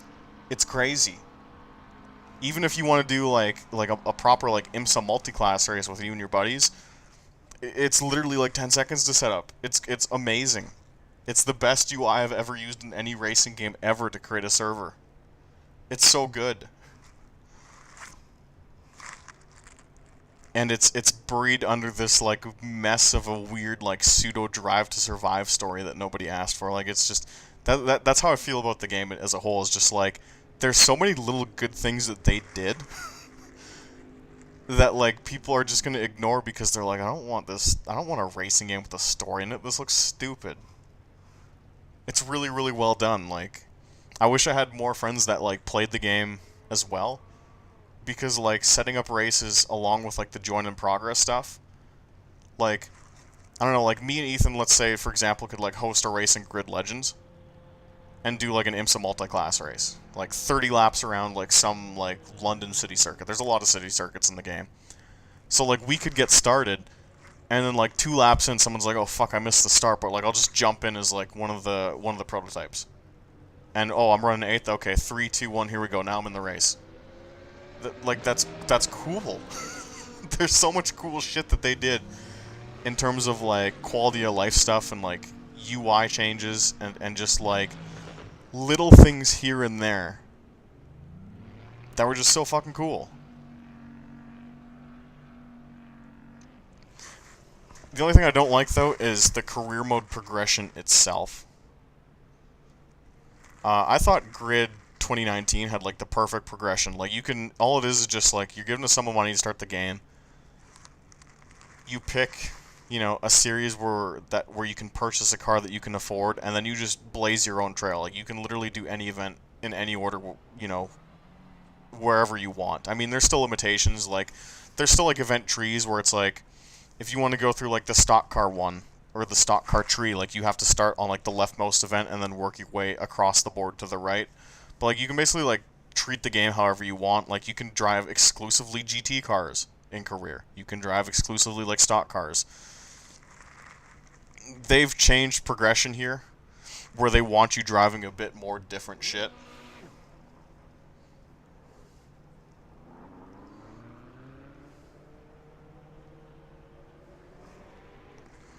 They make you run, like to get to the next tier of events, they're like, okay, you gotta complete, like, 8 different career events. But there's not enough events in each, like, tier of, like, rookie or semi-pro or pro where you can just sit in one discipline the whole time like you could in Grid 2019. So, like, to get out of rookie, like, I had to drive the Formula Fords. I didn't want to. I had to drive the Genetic Cup. I didn't want to. I had to drive the Jaguar I-Pace E-Trophy. I didn't want to. I had to complete a bunch of events in cars I didn't care for, which I just found annoying, and it's not in Grid 19 because, again, you're just kind of given a starting point for every class of vehicle and just told, like, go nuts. Local, will you run a swastika? You can't even do that in Grid Legends. They just give you like basic templates. Similar to how Grid 19 was, where here's all these just different patterns, and then just palette swap everything. And the patterns, to their credit, are pretty good, but you also can't adjust sponsorship placement like people have been asking for since Grid 1, when everyone really liked it, and they just changed it for no reason. Unlocking stuff is not something I enjoy either. Unlike Grid 19, where you can just buy any car you can afford, you have to unlock cars in this game. Well, it's sort of contrived where you can drive any car in the game right off the bat. Let me get that out of the way. But you can't customize them unless you own them, and some cars can't be just outright bought. You have to unlock them with the relevant career event, and it's not always clear, like, your path to unlocking certain cars. So, like, there are probably cars I'll just never get to customize in the game because I won't complete career to 100% and unlock everything. Whereas that's what I liked about Grid 19, is it was just all monetary based exclusively. So like, oh, you want to run Daytona prototypes and just ignore entire like disciplines of car you're not interested in? Go for it. Like, just save up 1.6 million and buy the Cadillac. You can't do that in Grid Legends. It's more old school, where it's like, hey, like, you got to complete this event in this tier of career to unlock this group of cars, and it's never super clear how to get there. But you can still run loaner vehicles, so you can still test out everything in the game and race online all the time. You're not limited into just like what you own, but it's like a really contrived and convoluted way, in my opinion, to give you like a car roster. It's just shitty. I would have preferred it to just copy what they did with 19, because 19 was fun in that regard, where you really could just pick a discipline you wanted to race in, like, for most of the game, and just, you had a ton of events under that discipline. And you could go through it and level up and just focus on driving those cars, and that was kind of neat. Online racing so far has been hit or miss. Because it's like a mass market game with crossplay, I really haven't raced against anyone good on the game, which has kind of made racing online not so great. I've got like 1 or 2 videos up of me running online. And like, there's definitely a difference between like me running it with a wheel with my sim setup and actually like trying, versus like the types of people who are playing it currently. So like, a lot of the races are kind of like cakewalks. The other thing I should note too is progression is really, really slow. Car prices by default are pretty low, but like, you really don't make a lot of money from each race.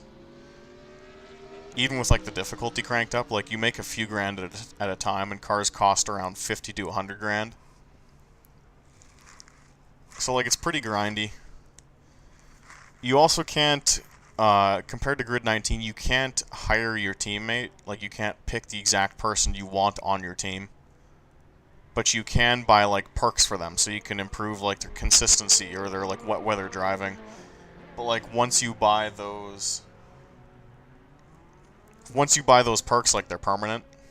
So it's very linear in upgrading your teammates' like skill tree.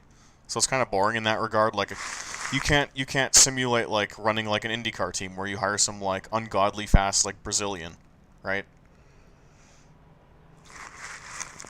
Or when you're switching disciplines, like, you can't go out and hire like an American who specializes in driving stock cars, which is what you could do in 19 and then the original Grid. So like, it's lost some stuff. But as a whole, like, the functionality and like the core non-story focused stuff of Grid Legends is like surprisingly well done. In terms of favorite vehicles and tracks, the track list is basically just like the regular suspects that have appeared in Grid that Codemasters just reuses their assets for over and over again. So like, the Barcelona Street Circuit from Grid 2 is in there. The San Francisco Street Circuit that everyone knows from the original Grid that was just reused across every game, that's in there. There's a new Moscow Street Circuit. They reused Havana from Grid 19. They reused Shanghai from Grid 19. I think they gave like 1 or 2 new layouts. I might be wrong on that, though. It's just all recycled. They added a new London environment and a bunch of London street courses, which are really well done. I really like them.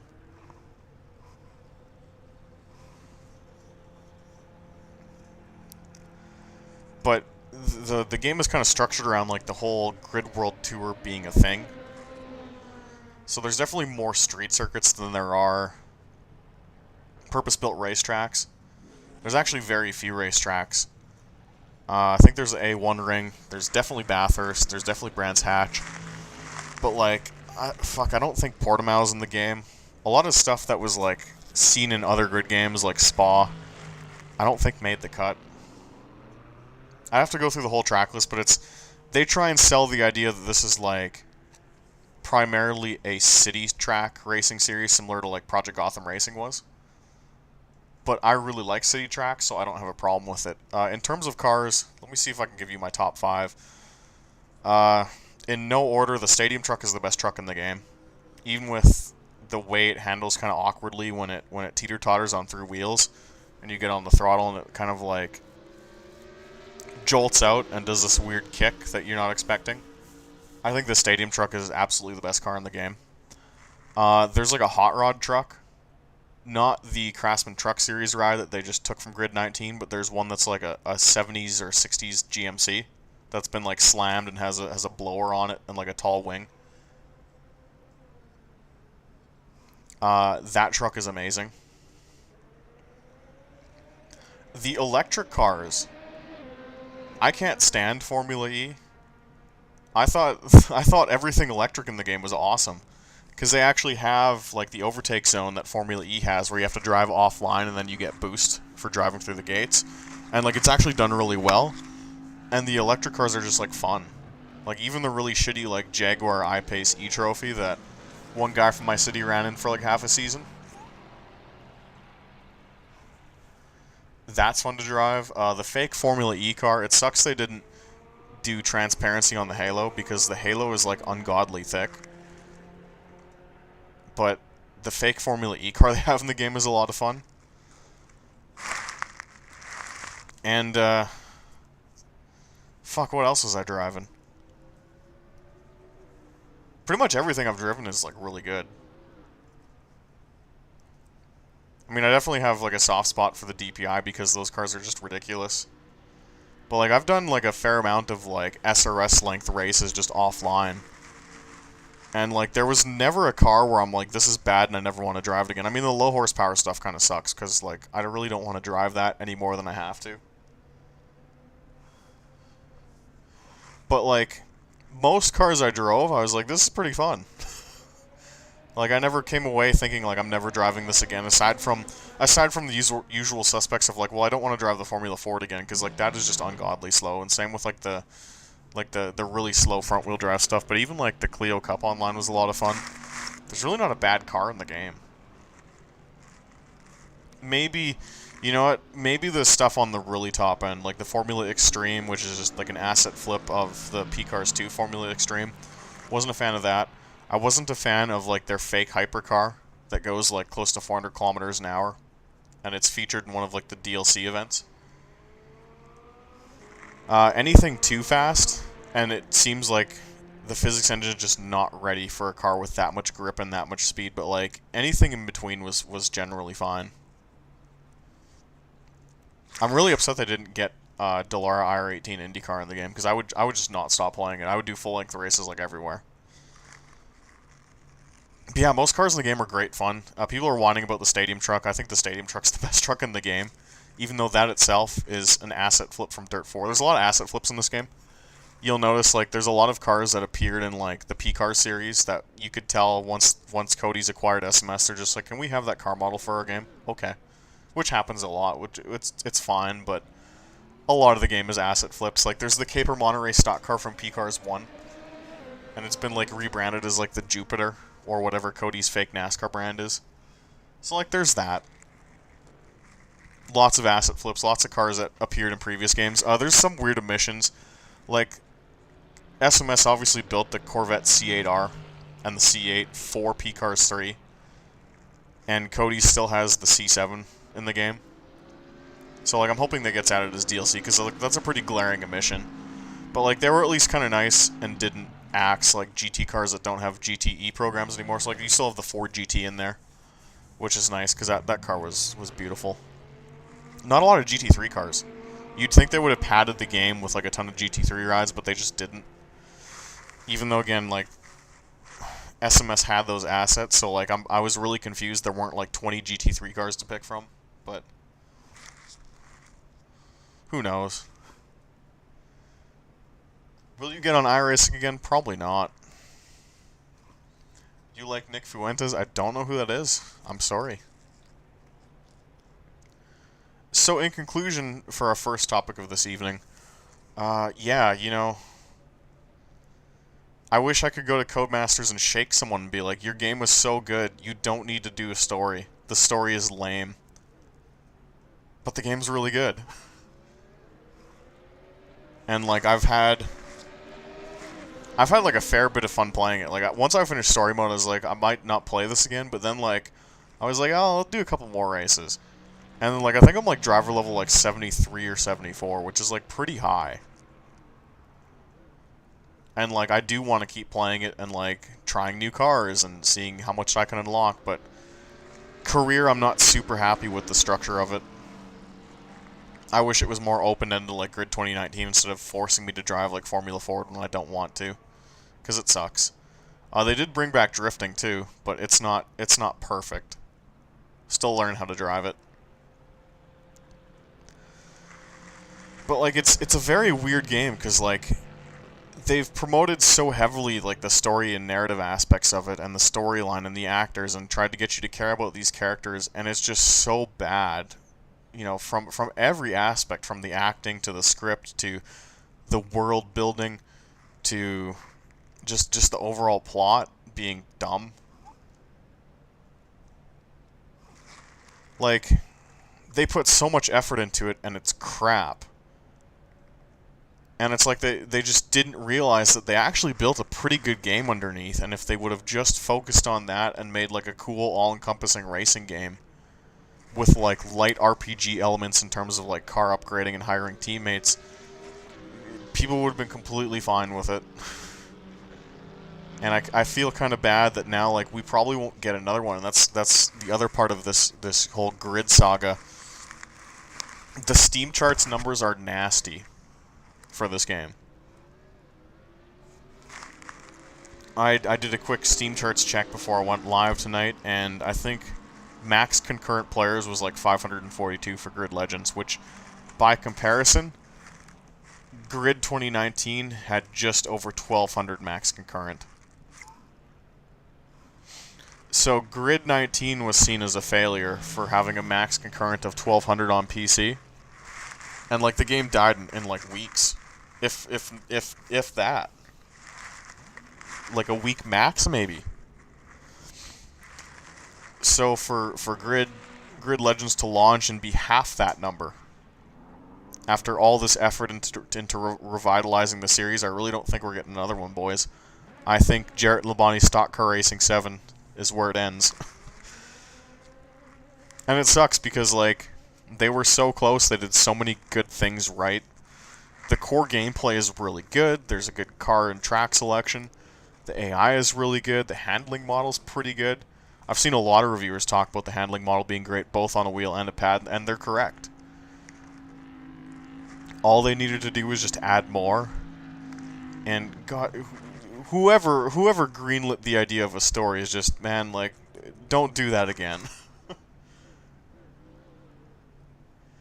It's messy. So unfortunately, I don't think we're getting another one. Just the numbers that game did is worrying. Especially, you gotta think, like, some people might not have even bought the game.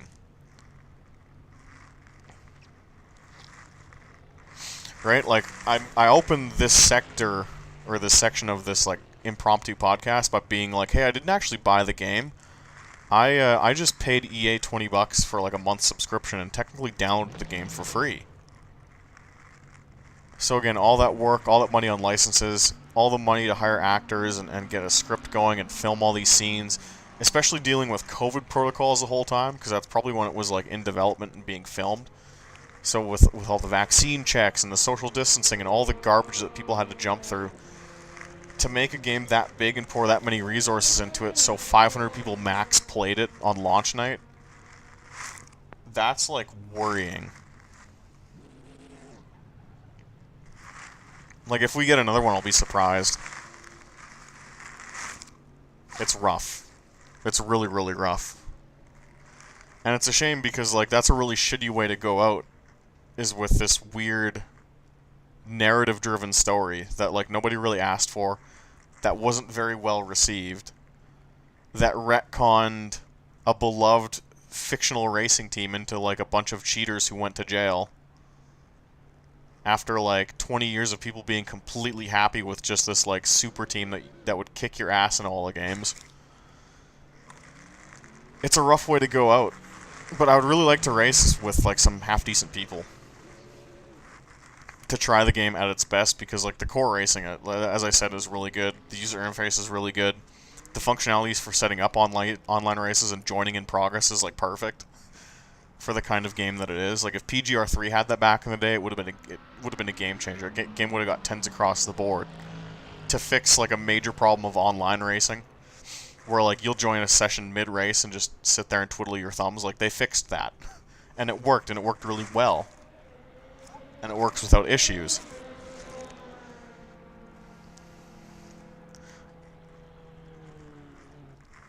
But unfortunately, this might be how Grid dies based on the Steam charts numbers, which are just completely atrocious. It's rough, guys. It's literally less than half of Grid 2019, which itself was, like, a failure and, like, canned by everybody. So, like, a AAA game studio sat down and made a game that basically no one ended up playing, which is just, like, really sad. Oh, sup, random. You came here just at the halfway point. Because now we get to move on to the next topic, which is really fun. I'm going to have to look up this tweet here. So, shifting focus away from the Grid Legends review. Let me go look this up on Facebook, because this was a topic I wanted to cover before we peace out for the evening. Again, if you're just joining me, or you've hung around and are wondering what the fuck I'm doing here, we're just hanging out and chatting shit about racing games. This is originally how I wanted to do, like, some PRC Trackside videos, but I ended up having to, like, pre-record the background footage of just cars on the track. But with the magic of streaming, I guess I can do it live. I didn't really have a script for this, so I'm just talking about some interesting stories in sim racing, which the first of which are my impressions on Grid Legends. And now we're going to move to the second topic. So, my buddy Justin Petschauer sent me this tweet today from a guy named Isaac Gann, who I don't know how he's related to the NASCAR Coca-Cola Racing Series, or the iRacing Coca-Cola Series. I don't know, like, if there's any, like, drama surrounding him, so, like, don't take it as me siding with Isaac just to cause shit, but he brought up an interesting point about sim racing esports. It's something my buddy Ethan Dean first tipped me off about, because it was just something we were bullshitting about on Discord, and I was like, this is an excellent point, and I can't believe I never thought of it, and you were extremely intelligent for bringing it up. But anyways, Isaac Gann writes on Twitter, this is at iGann_34, the iRacing Coke landscape is completely broken. He's referring to the iRacing NASCAR esports spectrum. It is literally a beauty pageant. The fact that there's dudes who literally are told to give up on attempting to make the series because there will be no opportunity for them to compete once they're there is pathetic.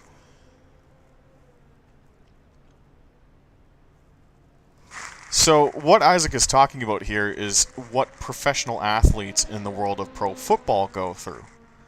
And this is starting to become a problem in sim racing, and it's not the first time I've heard this. Again, Ethan Dean was the guy who kind of turned me on to this theory, and I was like, by God, you are fucking right. You are 230% right. What happens in pro football, and this is kind of like a tangent, but you'll see what I'm getting at here. Hopefully a lot of you guys follow American sports at this hour. I hope no one from the UK is up at like 8 a.m. But basically in pro football, like, careers last, like, if you're a good player, like, careers last between like 5 and 10 years. And it's different for every position, but, like, Aaron Rodgers has been the QB of the Green Bay Packers since, like, the mid-2000s. Like, after Brett Favre left, there has been one quarterback for Green Bay. So if you get drafted to Green Bay as a quarterback, you are probably not playing. Which means you either ride the bench, or you are set down to the practice squad, or you literally don't have a job. If you were a QB and got drafted by the New England Patriots, you were probably not starting. Because Tom Brady was the starter for the past 20 years. I know he played in Tampa, but, like, we're using the Patriots as an example. But the point is, like, almost every team in the NFL has a franchise guy at the position who you are not going to replace. But yet, every single year there's an NFL draft with thousands of people declaring themselves eligible for the NFL. What happens to these people if there are no roster spots on an NFL team? Whether it be, the 53-man roster is just that good where there's no room for them, there's no room on the practice squad. What happens to these people is the question I'm asking. Well, their careers aren't over. They go to Canada and play in the CFL. They're not making as much money, but there's still a job for them. Or, in recent years, they play in spring football leagues. That's the whole point of why the XFL exists. That's the whole point of why the USFL is going to exist here in a few months. That's the whole point of why the AAF existed. That's the whole point of why the Spring League existed. Basically, at any given time, there are 8 to 12 teams worth of just professional football athletes who at any point in time could, like, play football. And to capitalize on this, what ends up happening is that, these little spring leagues get created, or they go to the CFL. For argument's sake, this is essentially why these spring leagues get created, is there's just an abundance of, like, ready and willing pro athletes who have made it, have technically made it to the NFL, but there's just literally no jobs for them. Because, like, well, Tom Brady's the Patriots quarterback, so, like, you're not going to replace him. Who's a running back? What's his name? Derrick Henry is the starting running back for the Titans. You are not going to replace Derrick Henry. Right? And you can go through every single team like this. Like, Odell Beckham Jr. is on the Rams. You're not going to replace OBJ. So if you got drafted by the Rams, like, you're fucked. But the point is, like, because there's so many athletes coming into the league each year who are, NFL ready, but there's literally just no room available for them on any of the 32 teams, well, then it's like, hey, we can just create a spring league and all these ready and willing players can just play in this other league in March in front of, different cities, different audiences. We'll put a TV deal together. And, they have jobs. It's creating jobs. Right? This doesn't exist in sim racing. This is a problem that they're now running into. When you look, and I'm oversimplifying, things here because, like, some leagues have promotion and relegation where, like, the top 20 stay, and then the bottom 20 or the top 20 from, like, the feeder league move up, and then the lower 20 have to race their way in. And like, each league's a bit different in that regard. But, like, let's say you're trying to make, like, F1 esports, and you make it in. You are good enough to be one of 20 drivers. But all other 20 drivers in the F1 esports series have already signed long-term contracts.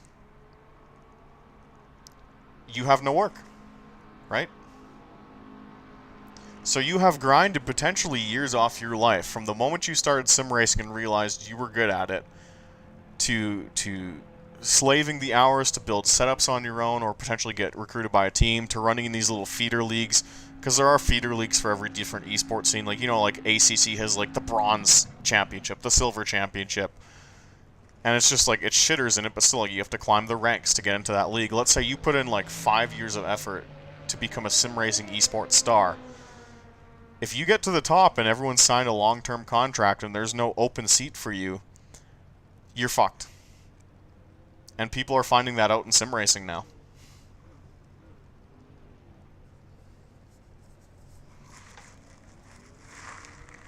So again, Isaac writes that on Twitter.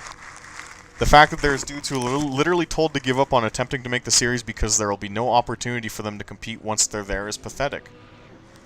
So, like, I mean, I've asked some of my buddies who are, like, involved or at least know people in the iRacing Coke series, and there's an alternate like story to this, like, oh, Isaac's pissed that he's, you know, on the outside looking in because he got booted off like whatever Coke series team he was running with, but like, guy makes a very valid point.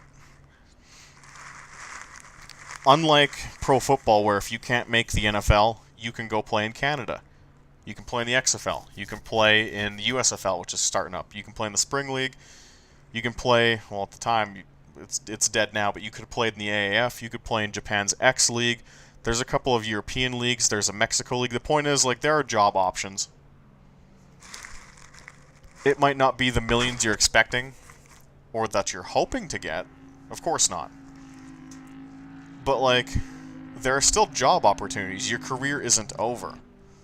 What Isaac is essentially saying is that you can grind out and try and get into iRacing NASCAR esports for like 4 years. You can have like a 3 or 4 year plan that you're finally working on.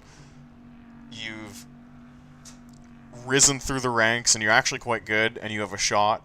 And you can literally find out that, yeah, there's no rides available because, like, there's one esports league. There are 40 rides. You were driver 41. There's no, you know, NASCAR Coca-Cola Zero Series that runs the day before the main esports race.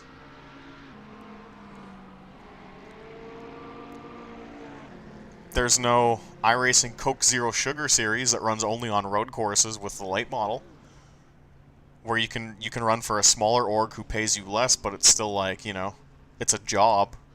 There's nothing. This dude has brought up a very interesting point, and it's not just iRacing.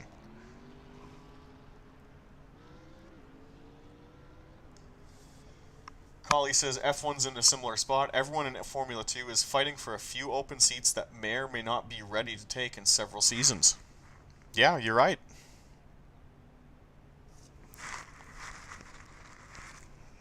Again, with team sports, because they require so many different positions and so many different bodies, like your average pro football squad is, I believe, 52 or 53 man roster.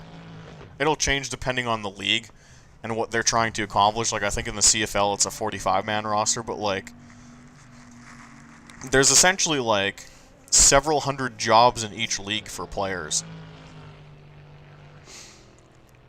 And because there are just so many able-bodied players, like, they just keep creating leagues. Like, next year, we're literally going to have 2 spring football leagues. A third if you count the CFL. A fourth if arena football comes back. A fifth if you count Japan. A sixth if you count the Mexico League. A seventh if you count the European League. I forget what the European League is called, but you get my point, right? There's not an F1-2. There's not an iRacing Coke Series 2 or a Coke Zero Series.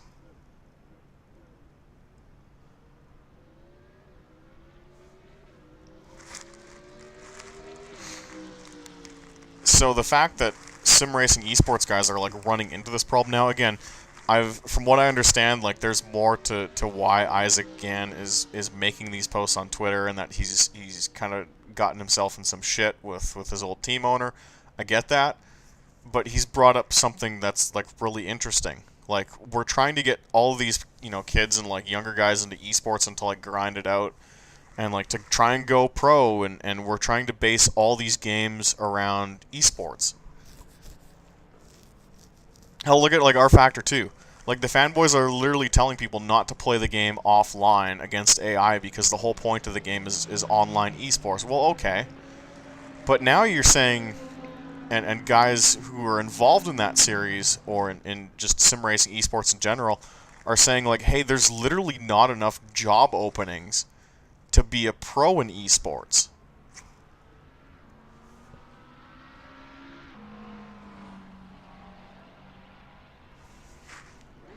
So, like, then what?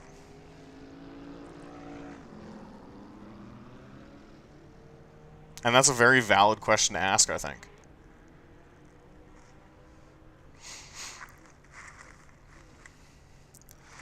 So, like, iRacing, when we talk about iRacing as it relates to the story, because that's what Isaac is posting about, is the iRacing Coke series. Like, iRacing can do a couple things here.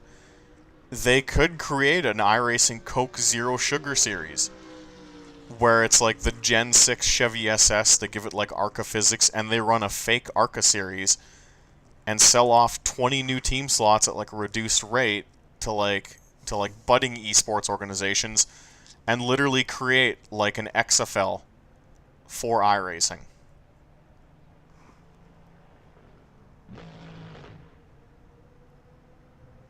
Does that make sense? And that's something iRacing probably should do because it would make them money. Hey, here's 20 team slots. I don't know. Let's say it costs 15 grand per team slot or per franchise slot for like the main Coke series, but in the Zero series it's like 5K. So if you're like a small like esports squad, like something like Landon Huffman's team that he runs, I think it's either Windshield Deep. It might be called something else, but like if you're like a budding esports guy, like even someone like me who's just got like a couple grand to blow, hey, you can buy a franchise slot in this series. It's cheaper.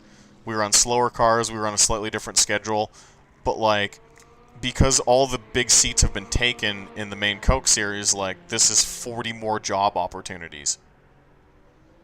So that's one path iRacing could take, and who knows, that might even be on the drawing board.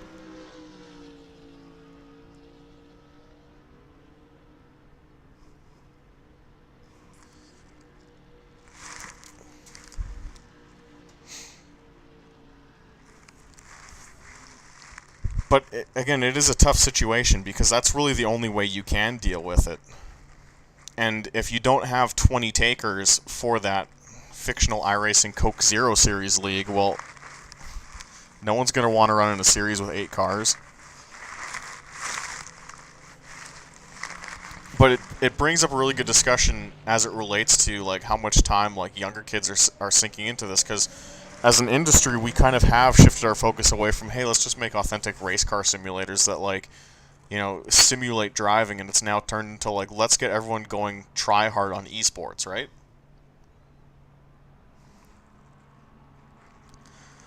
So we're telling all these kids, you know, hey, like, grind out the hours in these games and you can make the esports series. We're telling, like, guys in their 20s that, like, hey, like, there's serious money to be made here. But in some ways, it's now turning into a myth because it's like, hey, like, if you are good enough to grind out the hours and grind out the lap times and actually run really well and be that top 0.1%, there's not actually going to be any opportunities for you, so now you've just wasted, like, multiple years no-lifing a game.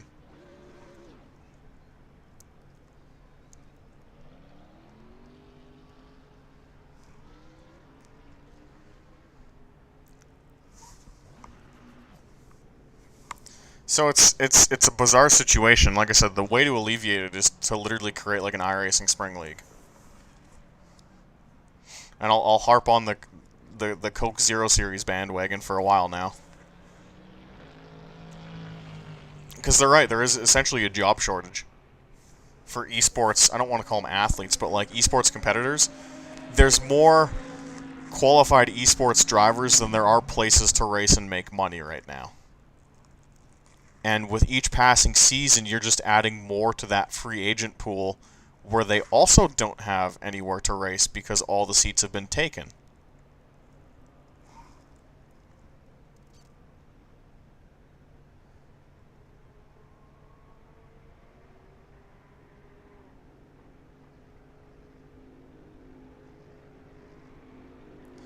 Wabbit says, it's a bit like how YouTube likes to promote you can make a career out of it, while there's very little security when you can get your channel nixed or demonetized so easily. Basically, but the best comparison really is pro football leagues. We have more, and I explained this in the comment thread on Twitter, because Isaac got pretty much roasted by a lot of like the Coke Series drivers who like didn't get what he was trying to say, and it seems like guys like Jimmy Mullins actually started to agree with me after a while. Like, let's use the iRacing series as an example. Like, only the top 40 guys make it in, but realistically there are about 200 guys who are capable of running in that series at any given time, whether it be sub drivers or like test drivers or guys who are just really good but like didn't grind it out last season, so they're not considered eligible.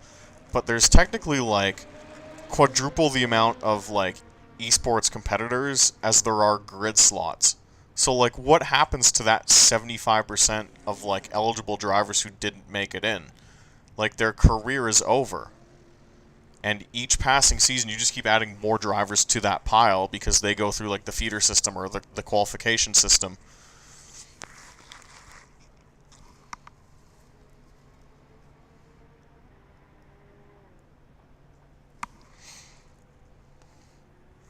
And then when you start multiplying that across the different leagues and the different games, because iRacing itself has like 2 or 3 different esports comps, then you factor in like the F1 stuff, whatever R Factor stuff comes down the pipeline, whatever Assetto Corsa Competizione stuff comes down the pipeline, like you really do have more drivers than available grid slots. And if you're essentially late to the party, you can never actually get in. And I know that's very much oversimplifying things, and like, well, certain series do have promotion and relegation, stuff like that. I know that.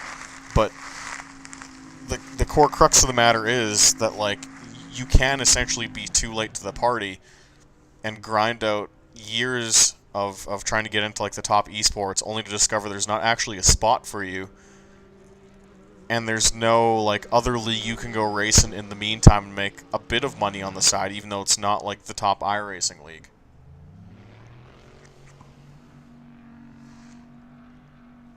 I see you all are doing a fantastic job of entertaining our pet Schizo. Many thanks to you.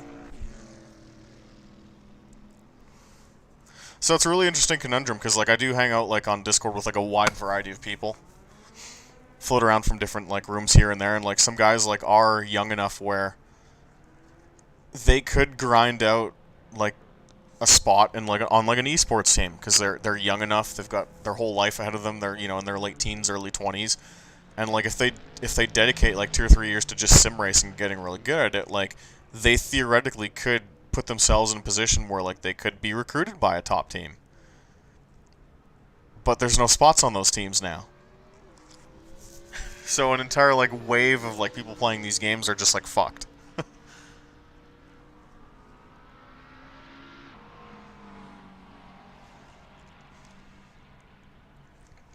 Again, how do you fix it? You would essentially need iRacing to make a second series, like a spring league. With less prize money, lower entry fees, and then you would need to do this across the board. But then you start running into problems because, like, it's not like Formula 1 can create a Formula 1-2 esports with, like, Audi as a team. And, I don't know, like, Dodge or Chevrolet as teams. And, like, fake cars and stuff like that. But that's basically the next frontier of what they would have to do to fix that problem. And I don't think they're going to. Because, like, it gets convoluted and stupid at that point. Especially because, like, the reason these leagues exist in real life is because, like, there's a TV market for them. The reason, like, the USFL exists, the reason the XFL exists, the reason the AAF exists is because, like, it's TV money. You can also put teams in markets that don't have traditional pro sports teams. Like, a lot of these shitty pro football leagues that have popped up, they exist in cities that, like, don't have an NFL team. Some of you guys might know that, some of you might not. But, like, the reason the XFL was actually doing quite well in a few markets was because, like, St. Louis had lost the St. Louis Rams a few years earlier. But the XFL came along and was like, hey, you got a football team again. They're called the Battlehawks. So all the people who missed going to football games in the St. Louis metro area were like, fuck yeah, we got a team to go see. We're going to spend, $30 on a ticket, another $60 on, like, swag. Like, like hats and shirts and, like, little, like, trinkets and stuff like that.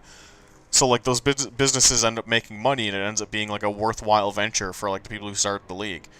Obviously, the XFL lost money in, like, the first year because, A, of COVID, and B, like, that's what happens when you start up a new league from the ground up, but, like, it's a business venture at that point. So all these shitty little spring leagues, you can be like, hey, like, we got something on TV in, like, the dead of winter after the Super Bowl's over. You can start selling ad space for, like, a shitload of money because it's primetime Saturday night. That's how these leagues make money, right? You can't do that with sim racing. Let's be honest, there's 1,000 people watching Twitch streams on a good day.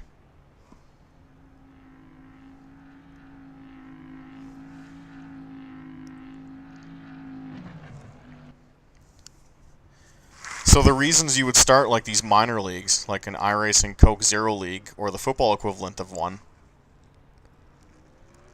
for that TV revenue, TV deals, advertisement deals. Like it all kind of fits together. You provided jobs for all these hundreds of athletes who are NFL quality players, but just couldn't make a roster because all the positions were taken. So now you've got a cute little business venture. You have your players, you have a product you can put on TV when nothing else is on TV. You can sell ad space. You can get little TV deals going. It's great. Everybody wins. Sim racing, you can't really do that because, like, let's be honest, 1,000 people watch the iRacing Coke series.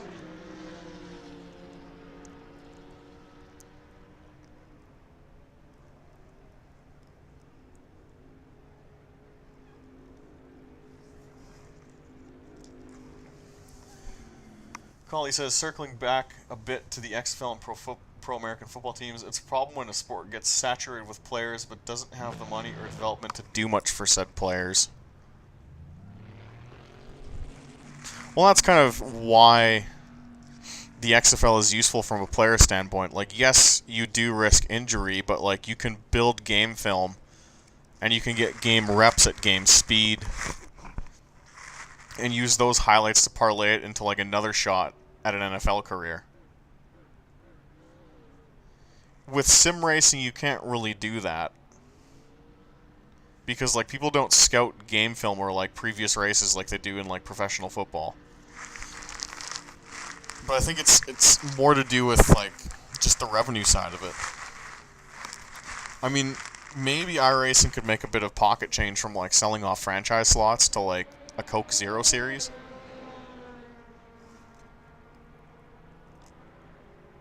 But, like, the reason these spring football leagues exist is because, like, the TV revenue money is crazy, and, like, the ad revenue money is crazy. But, like, when the main, like, iRacing Coke series is, like, broadcast for free on Twitch for, like, 1,000 people, like, they don't have a lot of people watching that shit. How many people do you think are going to watch, like, the virtual equivalent to ARCA? So, like, there's not a lot of money to be made there.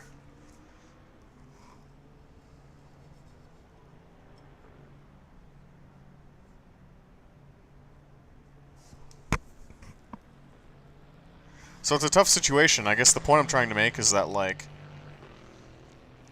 guy on Twitter ranting about the Coke series actually has a very valid point. We're now approaching a point where a lot of, like, esports athletes, at least in the realm of sim racing, are kind of grandfathered into either their teams or their series. Whether it be signing long-term contracts or just tenure or just always having the right setups and the connections to just consistently run well so they don't get relegated to outside of the league. And it's now resulted in a situation where it's like, how do you even make these leagues anymore if, like, everyone's kind of grandfathered in?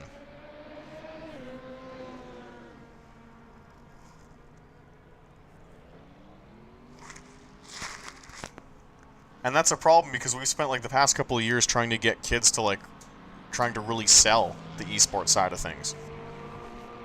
We're like, hey, like, these games aren't very good when it comes to, like, the single player experience, right?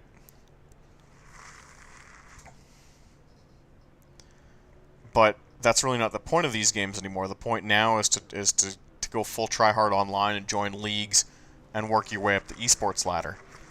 But we now have to tell, like, waves of kids that, like, there's actually nothing there for them because all of the spots have already been taken.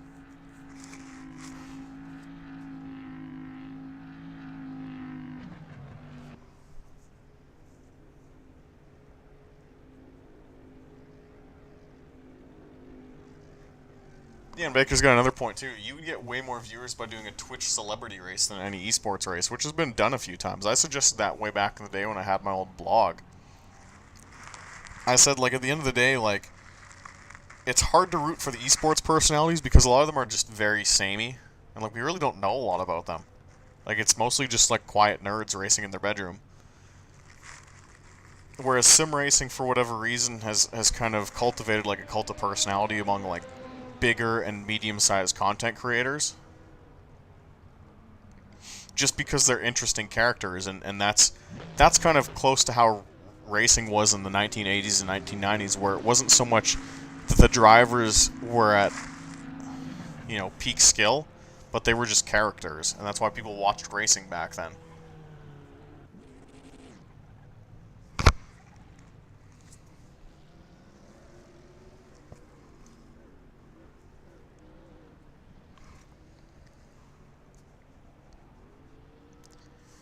Anyways, I think that's both major topics covered. We spent the first half of this reviewing Grid. Spent the second half, or I guess the second third of it, talking about how the esports sim racing job market is essentially oversaturated with applicants, and there's too many bodies and too little seats. And as more and more kids go through the various esports ladders of different games, they're now currently running into issues where there's literally no spots for them, and like all of their time spent grinding out, the esports ladder has resulted in like nothing. Like there's nothing available for them. We've had people doing an excellent job of dealing with the schizo in my chat comments who thinks this is Paul. You have typed in the wrong address into your address bar, my man. Paul is that way. We watched a bunch of GT cars here make laps. Robo Jan Magnussen, P1 with a 122 on mediums.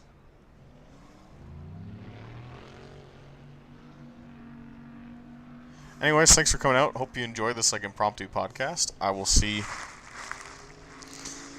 I'll gauge feedback, I guess, and see if people like this. Might do it again sometime, but cheers. Thanks for coming out.